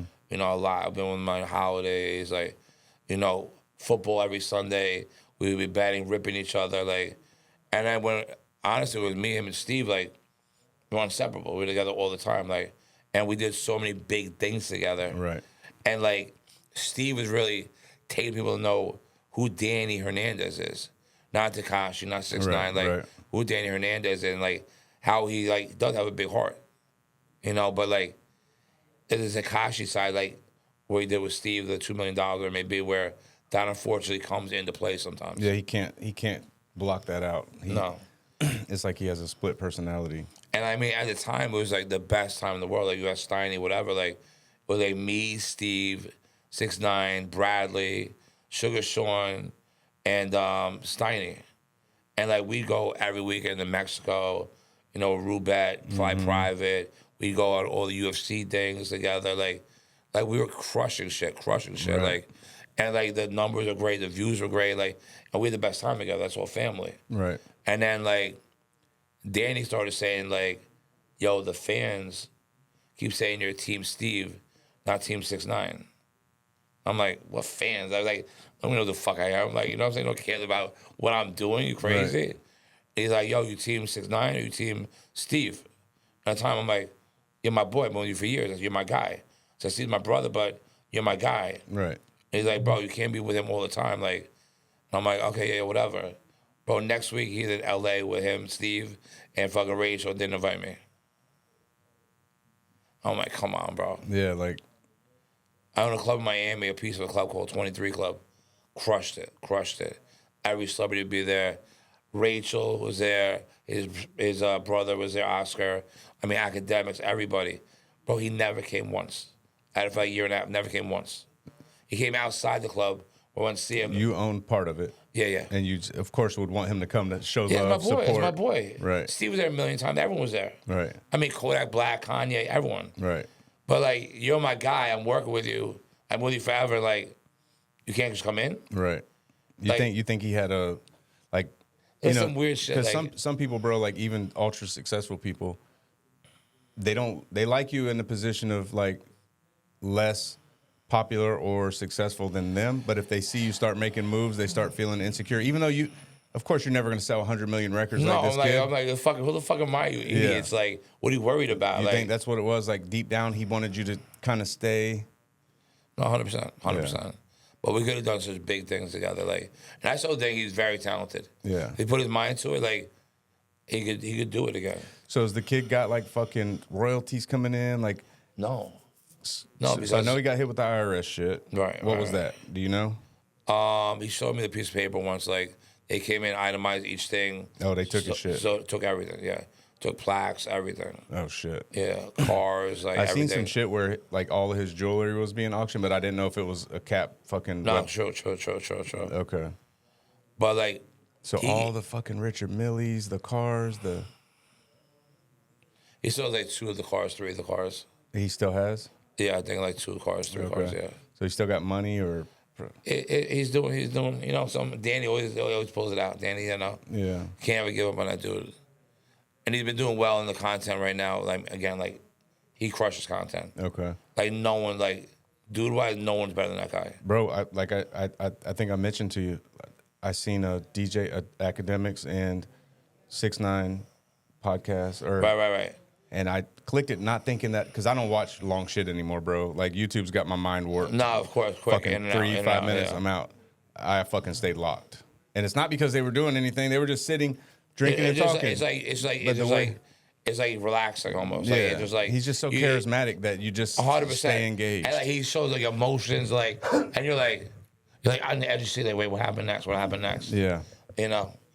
But like, I seen him again 2 weeks ago at Baccarat in Miami, and like, love, like, whatever it may be, like, that hit me, like, but like, we're not working together and like that, no. Right.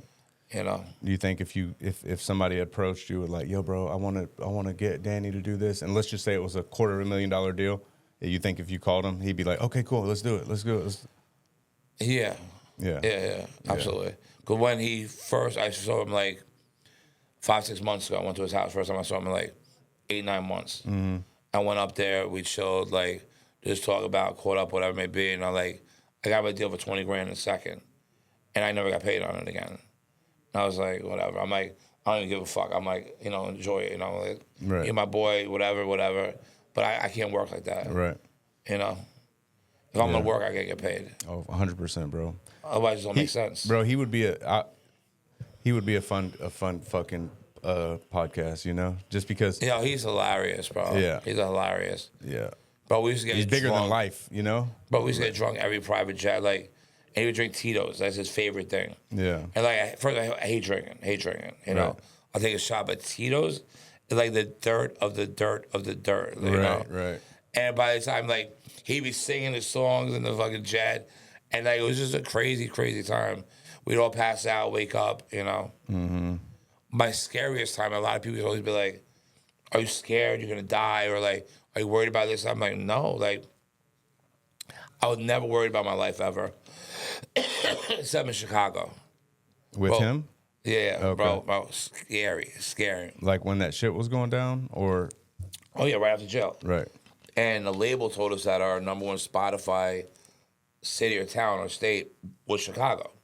Okay. So we're like, meanwhile, we're hating Chicago. King Von, Dirk, like, there's a million people out there, like, we have beef with it, like real beef with it. Yeah. Yeah, So because he he's was like- talking shit about King He's like, Von. let's go out there, let's go to O Block. That's where, like, all the hood is. Oh, O Block's shit. like, The we're killers. all, like, yeah, killers. Like real killers. Like, And he's like, let's go there. And I'm like, you sure about this, dude? We go there, we're like smart though. We go like 5 a.m. in the morning. Yeah. You know what I'm saying? So it looks dark. Bro, we get out of the car, and literally around the turn, like 8 dudes with guns. We're like, get in the car. Right. And we just took off. So then we're like driving around all day trying to get videos in Chicago. Like, that makes sense. Show us, like, you're going to fucking kill us, but we're in Chicago right now. The fuck you doing, Right. Like, you can't do shit to us. He got mad because the video and things weren't going out right. So we go back to the hotel, and he's like, Don, who's our camera guy, Murphy, let's get an Uber, let's go right now. I'm like, where we going, dude? He's like, don't worry, let's go. So we're driving around in this Uber, no tinted windows. He got the big colored hair on. Yeah. You know what I'm saying? Like, literally talking about 6ix9ines in our town right now that are on the radio. And I'm like looking around like, oh, we're going to be dead any second. They're going to shoot the whole car up. Right. And like, meanwhile, I've been around forever. I've been around crazy shit, like rough fires, everybody, like, never worried. I was worried. And then I'm like, bro, let's go the fuck back.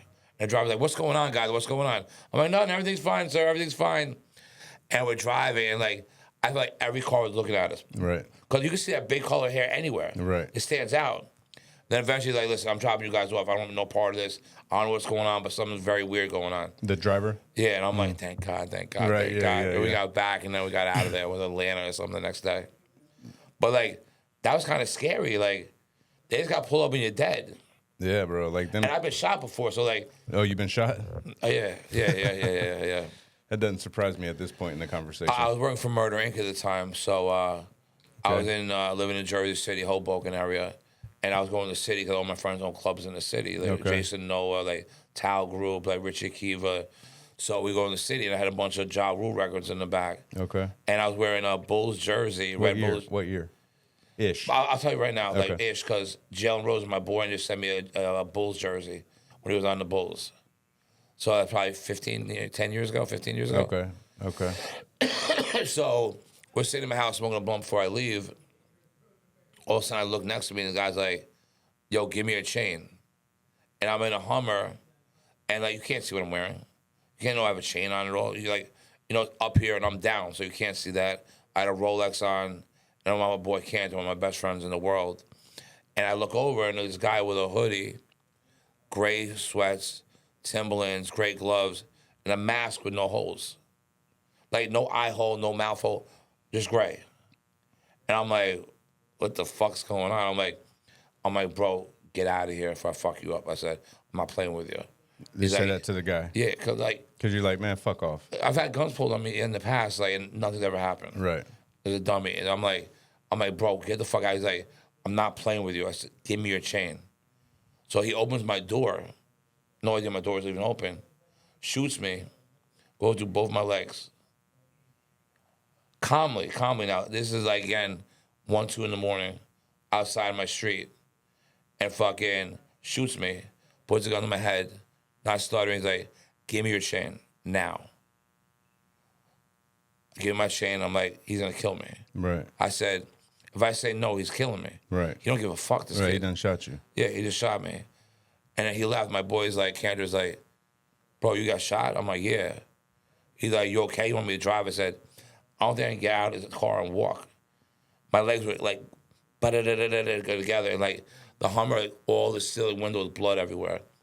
So I drive myself to the hospital thinking like, the hospital like 5 minutes away, 10 minutes away. We get there, closed for renovations. Okay. Like, what's the chances I get shot and the hospital's closed for renovations? Right. Like, are you kidding me? Like, this is not good, not good. So he's like, drive through the Holland Tunnel. There's mad cops over there all the time. We drive over there, pull over, and he's like, my boy's been shot. License, registration. The fuck? He's like, the white cop, and my boy's like, are you fucking kidding me, bro? He's like, get him against the wall now, You have drugs in the car? I said, bro, I just got shot. And he's like, why are your job rule records in the back? He's like, you reported that 50 Cent beef? I'm like, bro, I said, I just been shot. And he's like, well, 50 Cent, I heard there were shootings over here. I'm like, bro, I know nothing about that at all.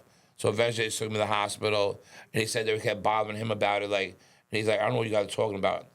The black cop came, like, get him in the fucking hospital right now. He's like, why you guys wasting time? He's been shot. Get him the fuck in the hospital right now. And then meanwhile, the other guys that fucking want to search my car for drugs. And why do I have job rule records in the back? Because I work for Murda Inc. Right. And I went to the hospital. I was in there for like 2 days. And like the only 2 guests that came to see me were Scott Disick and Chepin. Okay. They brought me flowers. They came to see me. That's crazy. I was there for 2 days. All the people came to visit me. So it went in? Went in. I was like 350. So I was a lot heavier. So went in, out. So I had like 4 holes in my legs. So they couldn't stitch it at all. There's just 4 holes. I had to let us like, I was on crutches for like a month and a half. This motherfucker needs to write a book or make a movie. Oh, you have no idea. Like, I have stories like... You know the shit he was talking about earlier is like the Wolf of Wall Street movie. Yeah. I lived it. I lived it. Like, it was crazy. With the people. Like, we made money. Like, we had crazy shit going on. So, Murder Inc. Chris and Were you around when the 50... Oh, obviously, because the cop asked you about it. Of course. Okay. I was there. We literally had feds in the building at Murda Inc. at the time. So, like, it's never been confirmed, but Ja Rule says he stabbed 50. 50 says that never happened. I'll put it this way. I was in the studio that night in the city. 50 Cent was there. Irv Gotti was there. Ja Rule was there. Lights went out. He got stabbed. 50? Next thing you know, Ja Rule in the back of my escalator with a blanket over him. I don't know. God rest Irv Gotti. That's my family. That's my brother. Right. I heard him, but, I don't know. I was there, but I wasn't there, if that makes sense. Right. But, like, yeah, I was there when Jay-Z stabbed Arnold Rivera in the club in the city back in the days. I was, like, 18, 19 at the club. Like, back then, the clubs were crazy. I was with Mark Wahlberg, like, Puffy, like, every major celebrity you could think of, like, again, David Blaine, Leonardo DiCaprio. And, like, it was like regular shit. Right. Like, everyone would be out, everyone would know each other. Like, I called Mark when he had a baby, Mark Wahlberg, congratulated him and his wife. Like, it was like regular shit. Right. And it's funny, like, probably 9 months ago, he had found Blue for a new liquor he has coming out. And he recognized me. He's like, where the fuck you been, bro? You stay out of trouble? Who? Mark Wahlberg. Oh shit. And I'm like, yeah, of course. He's like, I know you're not. I'm like, of course I am. I'm like, why do you always think I'm doing it so bad? I don't do anything wrong, ever. Right. You're just always associated with the people that do. Yeah. So 50 was stabbed though. Yes, he was stabbed. I don't think he's ever admitted it. He was stabbed. I think he's like, oh no, he's lying. He just. I love 50. 50 is the fucking boss, bro. Yeah. No, I agree. Like I like when he beefs to anybody. Like that dude don't play around. Yeah. No, he goes. And we used to have the bananas. same lawyer, Theo Sotomayor, who does Eminem, like every big celebrity in the world. And he used to have an office down in the city, and like everyone used to be there. They had Eminem also. I'm in a movie called Hip Hop Witch with Eminem, Ja Rule. I mean, every rapper you can think of, and like we just be out in his office smoking a blunt with Eminem and like this person, that person. It's like a different world. Yeah, for sure. Damn, what was I about? And like we had like even like when I was with the Rough Riders, like they had beef with Jay-Z's crew. Like there were times where like I remember Beanie Siegel was talking shit about Rough Riders, and they picked that dude up in a van, fucked him up, and just dropped him off somewhere. We were in Miami, literally we came down with Rough Riders, and we had like 10 cars with us, and like then we were out there with like 50 people, 100 people at all times. Right. And we're driving down the street, and these dudes jump in front of the car, like fuck this, like that, and literally, Kiss, Style, Chic. Eve gets out, fucking obliviates them. Eve's kicking him in the head. Then we get back in the car and just keep driving. I'm like, this is crazy. What out of all the groups or rappers that you've been around, who is by far the most gangster motherfucker? Well, I mean, I wasn't around him, like, didn't work with him personally, but I saw him out a lot. 50 Cent. Okay. By far. Yeah. He was an animal. Like, animal. Especially back in the days, like, when he was young. Yeah. Animal. I seen a thing with Tony Yayo saying that about 50. Like, yeah, you don't play with that dude. He was about his money, about his business. Like, you don't fuck with that guy. Yeah. At all. Yeah, I used to fuck with Ja Rule, but then when that beef happened, back then it's like you had to stick with. But we had beef with Eminem and shit. Like, you know what I'm saying? It's like crazy. Yeah. That bro was probably. That's the thing is like people these days when they hear the Kendrick and Drake or the this and the No, that was beef. They got to go back to that. That was era. real beef, bro. Like people were getting fucked up. Like like bad. And back then, like if you lost, your career was done. You know what I mean? Like if you lost, bro. But it stayed like when I was managing 6ix9ine at the time. And, with this beef with Meek Mills. Uh-huh. So we were during Art Basel in Miami by Faina. And I was dating this girl at the time, and we're in the back of this elephant, like the dinosaur elephant, and lights, whatever. And she's like, can I get a picture over there? I'm like, yeah, I don't care, I'm about to walk across the street. Then I seen like 8 dudes like by the thing. And I like say, I'm like, it's fucking Meek and like 7 of his boys. And I'm just with my girl, So I'm like, go take a picture. I'll wait over here. I'm like, I don't want to deal with it. And he's like, yo, get the fuck over here. I'm like, bro, fuck you, bro. I said, I'm good, bro. He's like, nah, come over here. Where's your man's at? I'm gonna go over there. You know what I'm saying? And like, they surround me, 8 big dudes, And I'm there by myself. And I'm like, I know at this point with my job, what I'm doing, if I pussy, right. I'm done. Right. He's like, yo, where's your man's at, bro? He's sneaky. I'm like, bro, shut the fuck up. I said, and he's like, he said, you guys sneak around again, we have a problem. There's gonna be fucking major problems, man. Major problems. I said, you ain't doing shit, bro. I'm like, get the fuck out of here, bro. Meanwhile, all those dudes around me, and we just like talking shit to each other. Like, and it's the weirdest shit. Like, they're like, you're Meek Mills, big rapper, gangster rapper. Like, and I'm fucking Christian Murda Murphy. You know what I'm saying? Like, who the fuck am I? Right. But like, I stood up to him. We started walking to the other event. We're both going to the same event, of course. And just like cursing back and forth at each other. Like, and it's funny, like, when we had that beef with them, I'll show you the thing. He put on Twitter, he said, find me his manager, Murphy. I need a picture of him now. Then he hit me on Instagram and said, I found you. I'm like, wasn't hiding, bro. Who? Meek Mill. Oh, shit. I'm like, wasn't hiding, bro. Meanwhile, again, Food God, which is the best.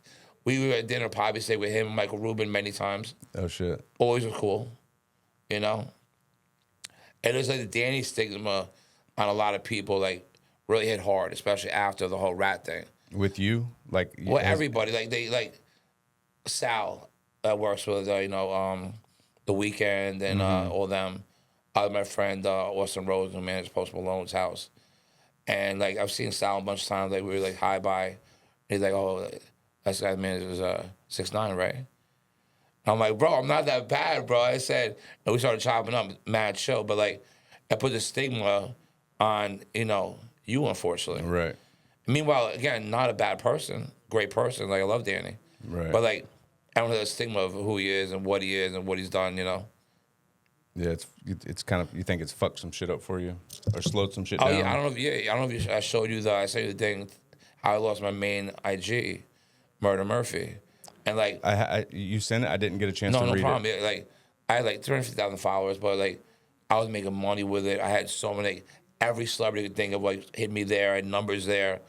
So he came out and said, what the fuck about the PB Rock died over a waffle. That's what he wrote on his Instagram. So the next day, somehow me, Steve will do it, Bradley Martin, Steiny, Bibby owns Vendome, owns Baccarat, a bunch of shit, Academics, Sammy and Johnny who run Happy Dad, all got put on this group text. And they went on like, these guys, one said Lil Uzi Vert, one said another name, one said another name. Meanwhile, they start talking about us. They know where Steve Girl does her Pilates. They have pictures of me, Danny, me, Steve. They sent a video, we're outside SOS with guns right now. Come down, pussy. Come down, pussy.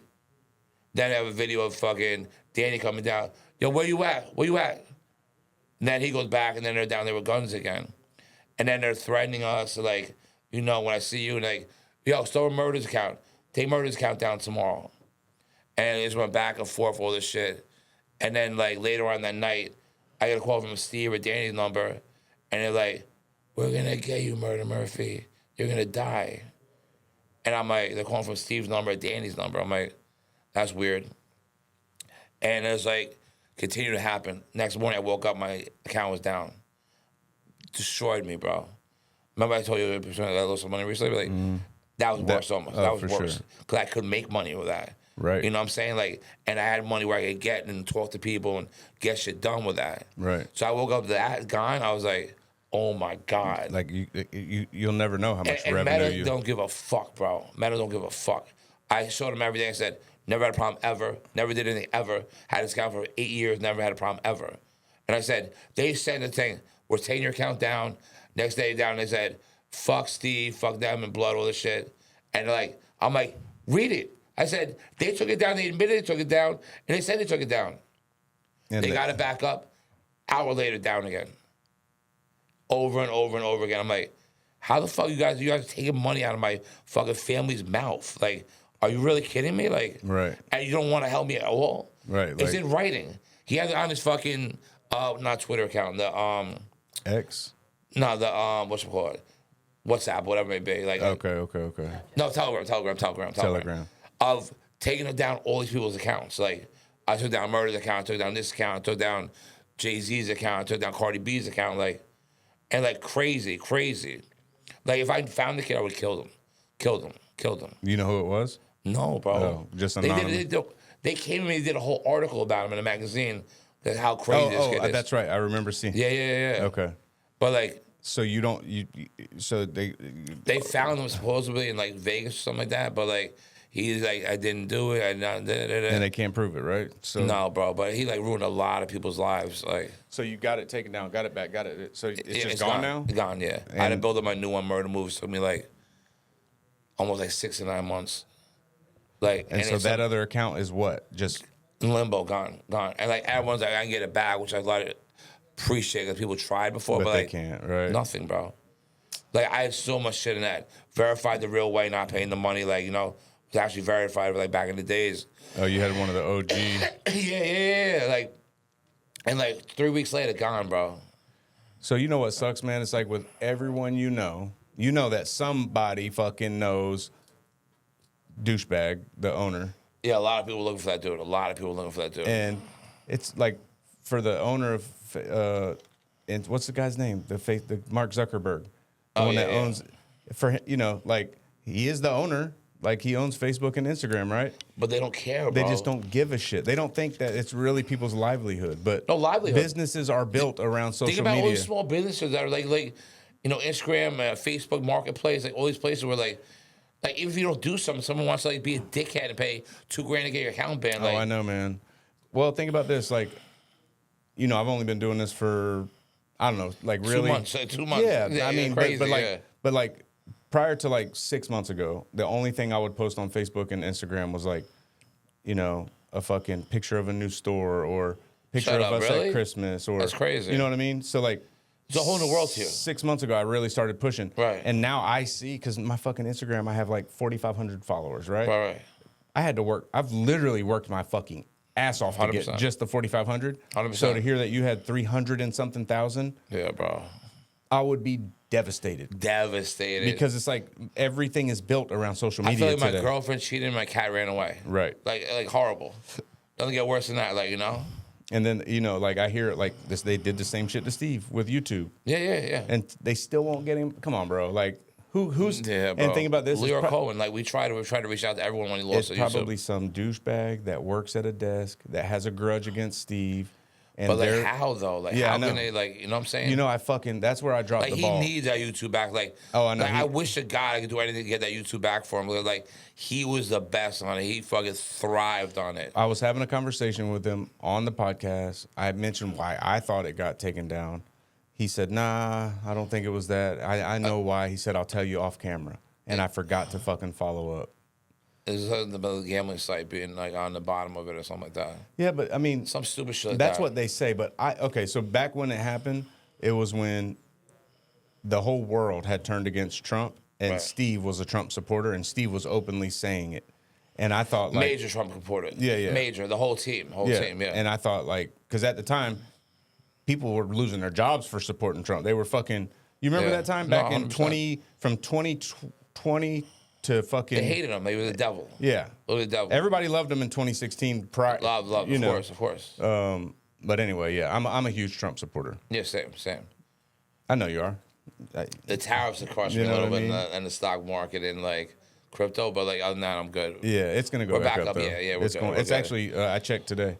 It's starting to ease back up, bro. I got a fucking text this morning that literally made my heart sink. So, I bought into Bitcoin and this and that back when it was like. I didn't buy in when I should. Let's just say that. Right. I bought it when it was like, but 64,000 is when I bought a lot of my Bitcoin. Oh, great. Right. But for years after that, I watched that shit, toot, toot, toot, toot, toot, toot, toot, and it got down to like 16 or 18, and I wasn't tech savvy enough to fucking buy more. Because you're not sure. It's Yeah, down I'm this like, far. They damn, really right? doubled Like, down right fuck, now. man. Right, exactly. Is that the right thing to do? Right. But I was patient. I didn't sell it, and it finally got up to where, what, 100 and something grand or something like that. Right. It's 6 or 8 months ago, a year. I don't know, but Yeah, it broke out. What was it? 29,000 or 30,000? What the fuck it is? Bitcoin's at like 92,000 today. So it broke. What was it, 100 something thousand? 100 something thousand. I think. 105, 110, Yeah, something like that. Yeah.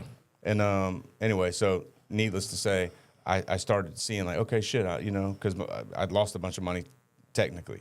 But this morning I woke up to a text that said, your Coinbase verification code is such and such, such and such. And I didn't fucking request no Coinbase verification code. Bro, that shit scares me, bro. I immediately fucking checked it, did this, went in. But made you don't know sure- if it's a scam either. When they try to do that, try to give information. That's what I think it was. Right. After I settled down, I read the message and it said, if this wasn't you, call this number. Right. And I'm like, okay, motherfucker, I'm not calling you, telling you my name and fucking. Bro, I get them all day now. Fucking, I'm about to take your phone over. I'm like, what are you talking about? You can't take my phone over, you dummy. Maybe they can, bro. They just. You never know. The thing is they took. I told you this morning. They took my TikTok down.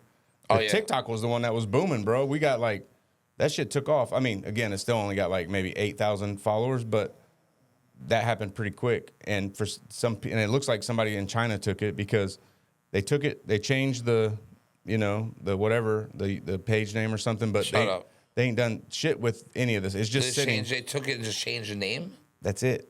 And it still says David Lee Saylor, but the username or something they changed to some Chinese name. But they're not doing shit with it. They're not posting with it. And they ain't asked that. Nobody's messaged me. check your TikTok would and they see steal that see if shit? anybody messaged you back. They stole it? Yeah, they just got it, and I That's paid this. crazy. And I paid this. I can see people taking it down, but not like stealing it. Yeah, just taking it or taking it and then tell me, hey, give me $1,000 and I'll give it back. I get that. Shut up. You, Oh yeah. You know what I mean? Yeah. I would understand that. They equal satisfaction. You But just just count to back and take make it? some money. Yeah. Just to take it makes me think like it's got to be a hater or something. I don't know. No, yeah, a lot of haters.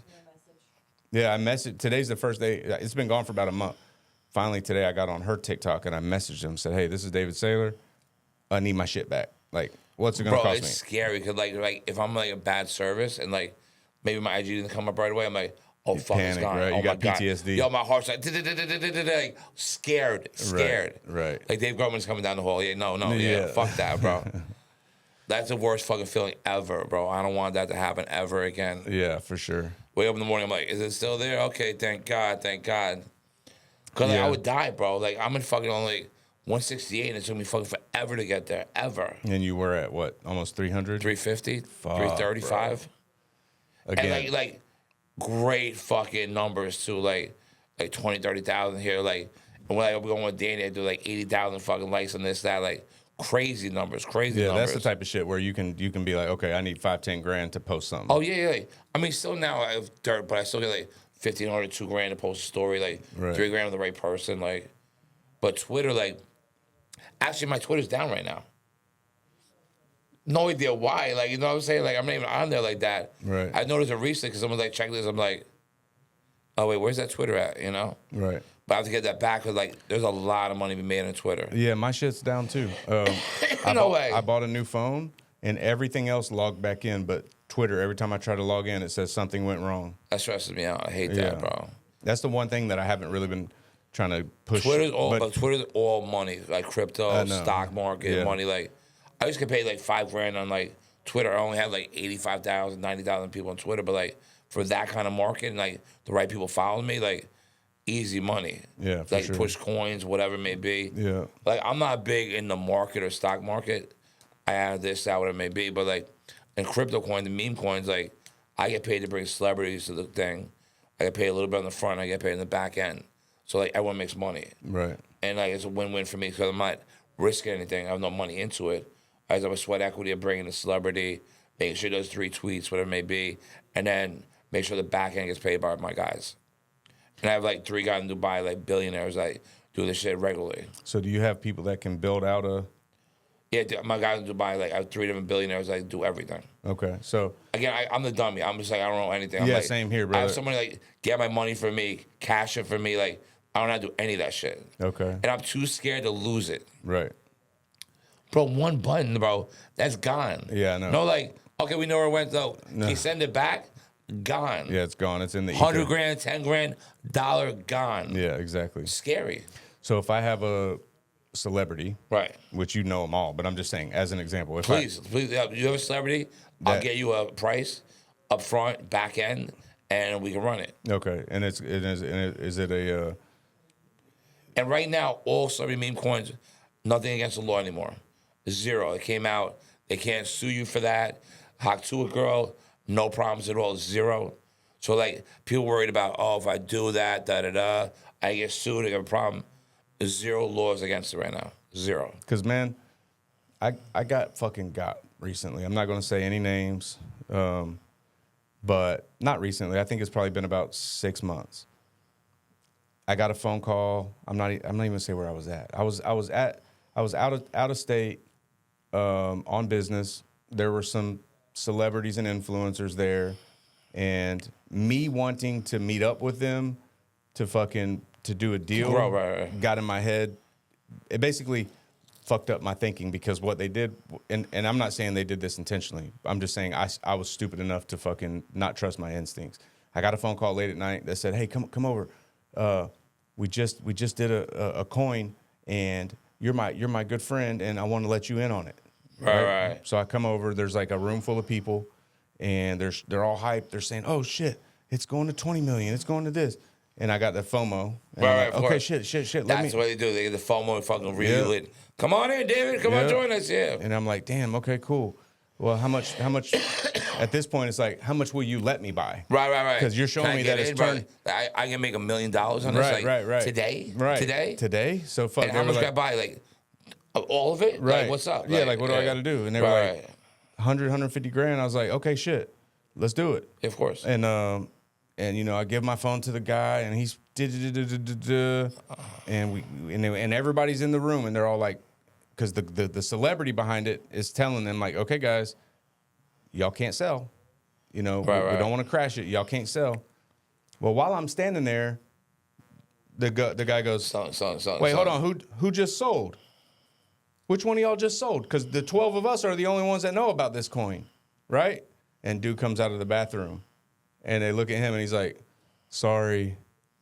Shut up. So he took his little 10 grand and turned it into fucking 200 grand, right? No way. But I'm like, okay, everybody else, we're not selling. Right. We're sitting Stand on it. strong, everybody. Right, we're not going to dump this one. Hold. Right. Right. So I'm like, okay, cool. I give my phone. He fucking da-da-da-da-da. I buy $150,000 worth of this coin. And that got, like I said, that was 6 or 8 months ago. It's probably worth $2 fucking today. That's crazy. Meaning everybody in that fucking room, because what happened when the celebrity announced it was that the whole fucking country seen it and everybody started buying. And there was a point where I could have sold, but I gave that guy my word that I wouldn't. You know? So I haven't. Even to this day, even though the motherfucker won't text me back. And bro, I hate dudes like that. Like, so I've been a pussy, answer the phone. Like, you got me and you did all this stuff before. Yeah, like, 150 pick grand. up the phone, I'm gonna fuck you up, dude. Like, you know, Yeah, crazy, right? bro. But I just been being patient, bro. Because I'm like, okay. Not impatient, bro. Dudes fucking scumbags. Yeah. Scumbags. Yeah, I don't think it's the guy at all. I think it's his fucking friends. And there's a few of them there that were really solid people. Like, Look, how to a girl, like. It wasn't the celebrity, it was the people that were in the right. Yeah, 100%. And The hot tool girl had no idea what happened either. Yeah, but it wasn't the celebrity at all. I do need to clear. It was the people, What it is the people got him. they got him. They got Yeah. him. They took advantage of him. knew that Right. they knew that his celebrity would get everybody to fucking 100%. buy. They made money off his name. I bet 100%. you there's people in that room that made $20 fucking million off of a fucking $1,000, bro. I bet you that. That's crazy. Maybe 50 grand, you know? I bet you great, they made yeah, great. millions. That's crazy. But anyway. But yeah, what was you saying about the Hawk Tua girl? I said, Prison, isn't she? No. no, you can't get in trouble for that no I more. thought they took her to jail. No, Oh, good. nothing, zero. Good. You can't get in trouble for it no more. So like, celebrities, influencers, like athletes, you got anybody? Let me know. Okay. I got somebody. Because they can make money too. They make a Oh, fortune. for sure. Fortune. For sure. You know, they get either they paid money tweet. Usually it's 3 tweets, 1 video, hyping up, say it's upcoming to Solana, da. Tweet, then a CA number, where to go get it. That's it. Okay. Leave it up 5-6 hours. I mean, that's it. bro, even Trump fucking did it. We saw the Lara Trump recently try to get her to do one. She doesn't want to do it right now. Bro, anything Trump related, Is out of here. gone. Especially crypto related, Yeah. Yeah, Trump did it. Like, Melania did it. Melania did it. Barron, they said did it. Barron didn't do it though yet. If Barron did it, it'd be over. Oh, yeah. Barron's a beast. Barron's gonna be running the country eventually. For sure. The next. Yeah, absolutely. He's that dude. Man, them tweets. 7'9", that dude's not playing right now. 7'9". I think about Is it. 7'9"? No, I'm 6'9". exaggerating. No, I don't know. He's tall as fuck. 6'8" or something. Lot taller than me. I was That's about to what say I gotta say, 7'9". yeah. That's. But Damn. like, he's around everything. He hears so much shit like we wouldn't even know. Like, you Yeah. know, he like feel he's a smart dude. Like, he's in there ready to go, get information. Like, he's gonna be scary later. Oh yeah, and he got to sit back and watch this fucking. Any girl either like, yeah, I'm Trump's son. What's up, bitch? Yeah. You know what I'm saying? Like, easy money. and the easy. name, bro, Baron. I don't know that. I've Yeah. never heard of a Baron. Like a baron. Baron Like, I Trump. feel like a baron like runs like the lands. Yeah. Oh, okay. I don't know if that's what it is, but like a baron, like, right? You feel like that? A baron like runs like. Yeah, like It just the Baron, seems like somebody the. would run the shit. Yeah, 100%. It's funny because you're talking about not being able to sell. Like, when I used to work for Jordan Belford, we'd get stocks. We'd have to buy like UTDL or whatever it may be, certain amount of shares to buy, and then like, you can't sell. Right. Like, if someone calls up and says, "Yo, I need to sell 20,000 now," you can't sell till you can find someone to buy that Buy stock the for them, 20,000. Yeah. Right. which is crazy. So like, even if the stock market's going down, you got to sell and make them buy it. Right. Then they'd be like, we get paid sometime bonus. They'd be like, 50,000 UTDL going now, buck. So every share you get a buck. So like you sell 25,000, you make 25 grand that day. Oh shit. Yeah, it used to be crazy, bro, crazy. So the way it works today, and I don't know, I'm asking. So like you can go on an app and you can either buy different world today. You Totally can, different you world. can either buy 10 shares of Tesla or you can sell 10 shares of Tesla, and you can do it right now. Does that mean that that's because of the fact that there's millions of people on the app and that surely somebody's buying or selling? Or it's just so the markets, like the market caps are much bigger, where like all those stocks was companies we brought public that we were controlling the float on, like we had control over. Right. So to sell, they don't want it going down. So no matter what you wanted to sell, you need to buy that stock immediately, or you cannot sell that stock. Right.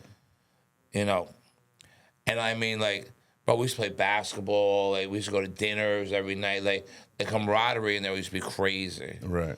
And all you want to do is make money. Right. Like you want to be better than the next guy next to you. Yeah, that's right. And that hunger, you just want to fucking crush everybody. Right. Like he said, we used to be made phone killers, whatever it may be. But literally, we used to be on the phone from 7 a.m. to 4, then 4 or 5 a.m. to 10, 11 o'clock at night. Then I go to the clubs. I go to the studio in the city. I'd be out to 5 in the morning, 6 in the morning. I go home, shower, fucking take a hit to eat, take something like that. Drive back from the Holland Tunnel back to the city. Work all day and just keep doing it. Right. It was scary. It's scary. Yeah.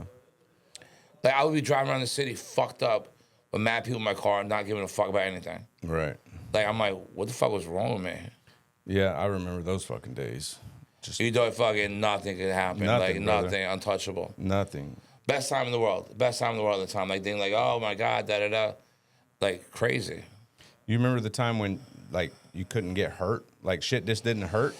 Yeah, of course. I would intentionally. Everything hurts now. I would intentionally wreck my dirt bike, bro. Shut up. Yeah, we would be riding and I'd just be like, I don't give a fuck. Watch this fucker. Not at high speeds, but I remember me and her riding on a dirt bike, riding through some dirt trails, and we would just wreck to have fun, Yeah, no, we didn't care. Now it's man, no one cared. I didn't give a fuck back then. Yeah.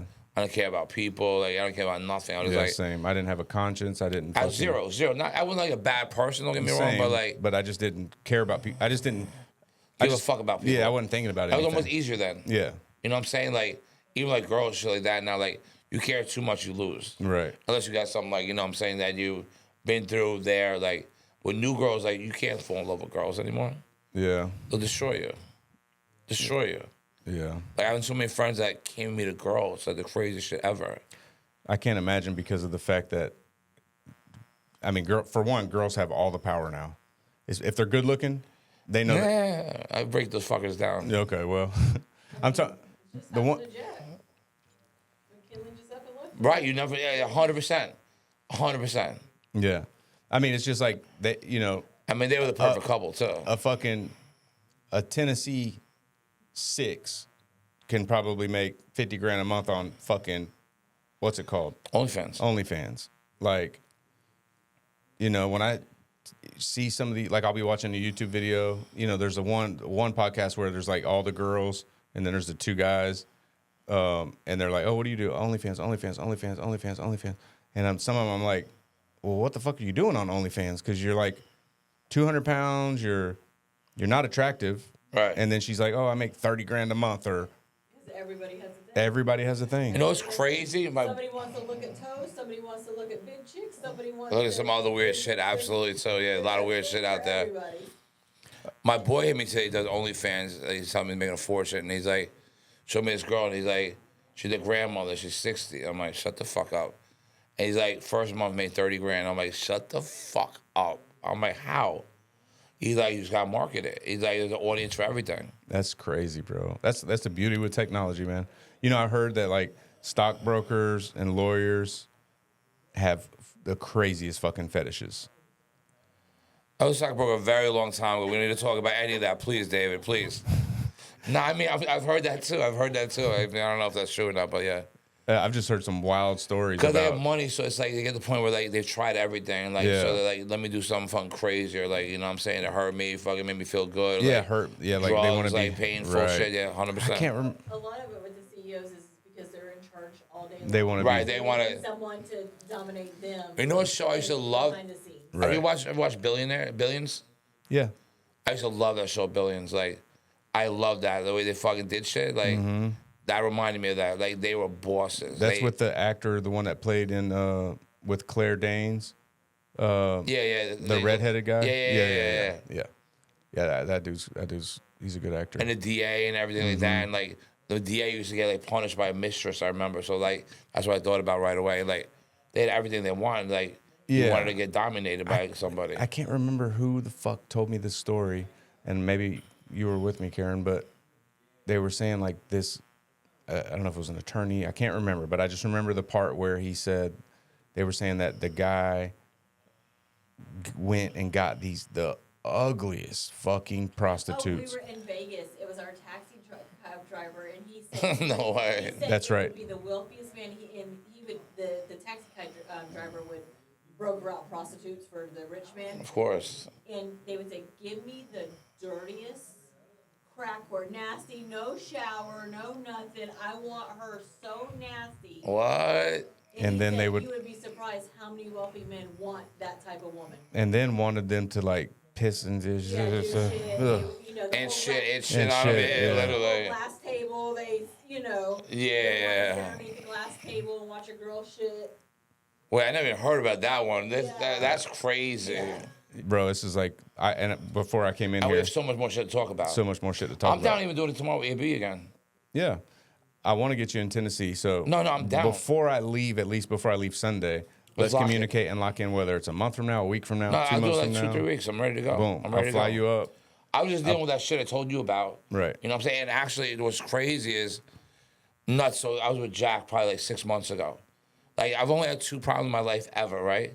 The police, ever. I'll tell you both stories quick. Okay. One is because, well, Jack was part of one, and of course, my buddy Danny, 6'9", is part of one of them. Right. Of course. So, my boy Jack hits me like, yo, I want to stream, da-da-da. And I was like, Naked Taco, the big fucking college party.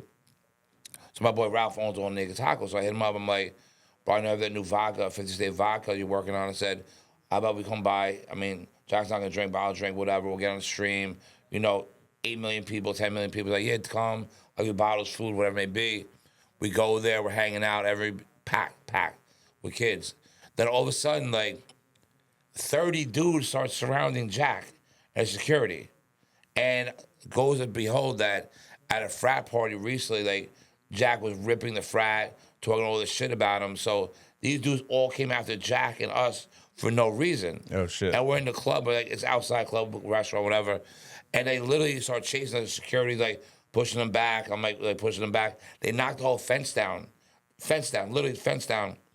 And like some guy trying to take my hat off. I'm like, you dumb, I knocked a drink out of his hand. That's all I did, literally. And then we started walking back. Supposedly some guy tried to swing at me. I fell on his fucking stump like an idiot. Didn't do anything. And then like supposedly some other kid hit him, whatever it may be. I just walked over, I watched everything, left, right? Literally like a month and a half ago, I'm driving my boy, cops pulls over, Christian Murphy. He's like, we were warrant for your arrest. I'm like, for what? The fuck did I do? Oh, for a fight at Naked Taco. I'm like, fight? I didn't hit nobody. I didn't do anything. Like, roll the tape back. Like, they attacked us. Right. Meanwhile, got nothing in my home. Got no email. Got no phone call. Got nothing. Right. Knew nothing about it. Nothing. Zero. No cops hit me ever. I'm like, are you kidding me? You're arresting me for this? So I went there, got my lawyer, whatever it may be. I still haven't gotten a court case. My lawyer's been dealing with it. I have to go Monday because they say I have a video of me kicking somebody. Never have a video. No. They didn't show a video. They have no video. They say I have a video. I'm like, rewind the video when everyone's attacking us. Let's go over that if you want to talk about it. Right. And I'm sure your fucking client is underage Right. and thinks I have big money so you could sue me to get money. Right. That's all. So it that's is. what I'm dealing with. I have to go Monday, 8:30 a.m. So I have to get permission to leave. That's it. And the other thing I was dealing with, other than that, like, I'm good. Like, I was ready to go fucking 2 You weeks ago. out, you out on bond or? I guess. I don't know how that works. Yeah. I didn't even pay it. The bail bond paid it for me, like $200, something like Right. Okay. that. So I don't know how all that works. So, like, yeah.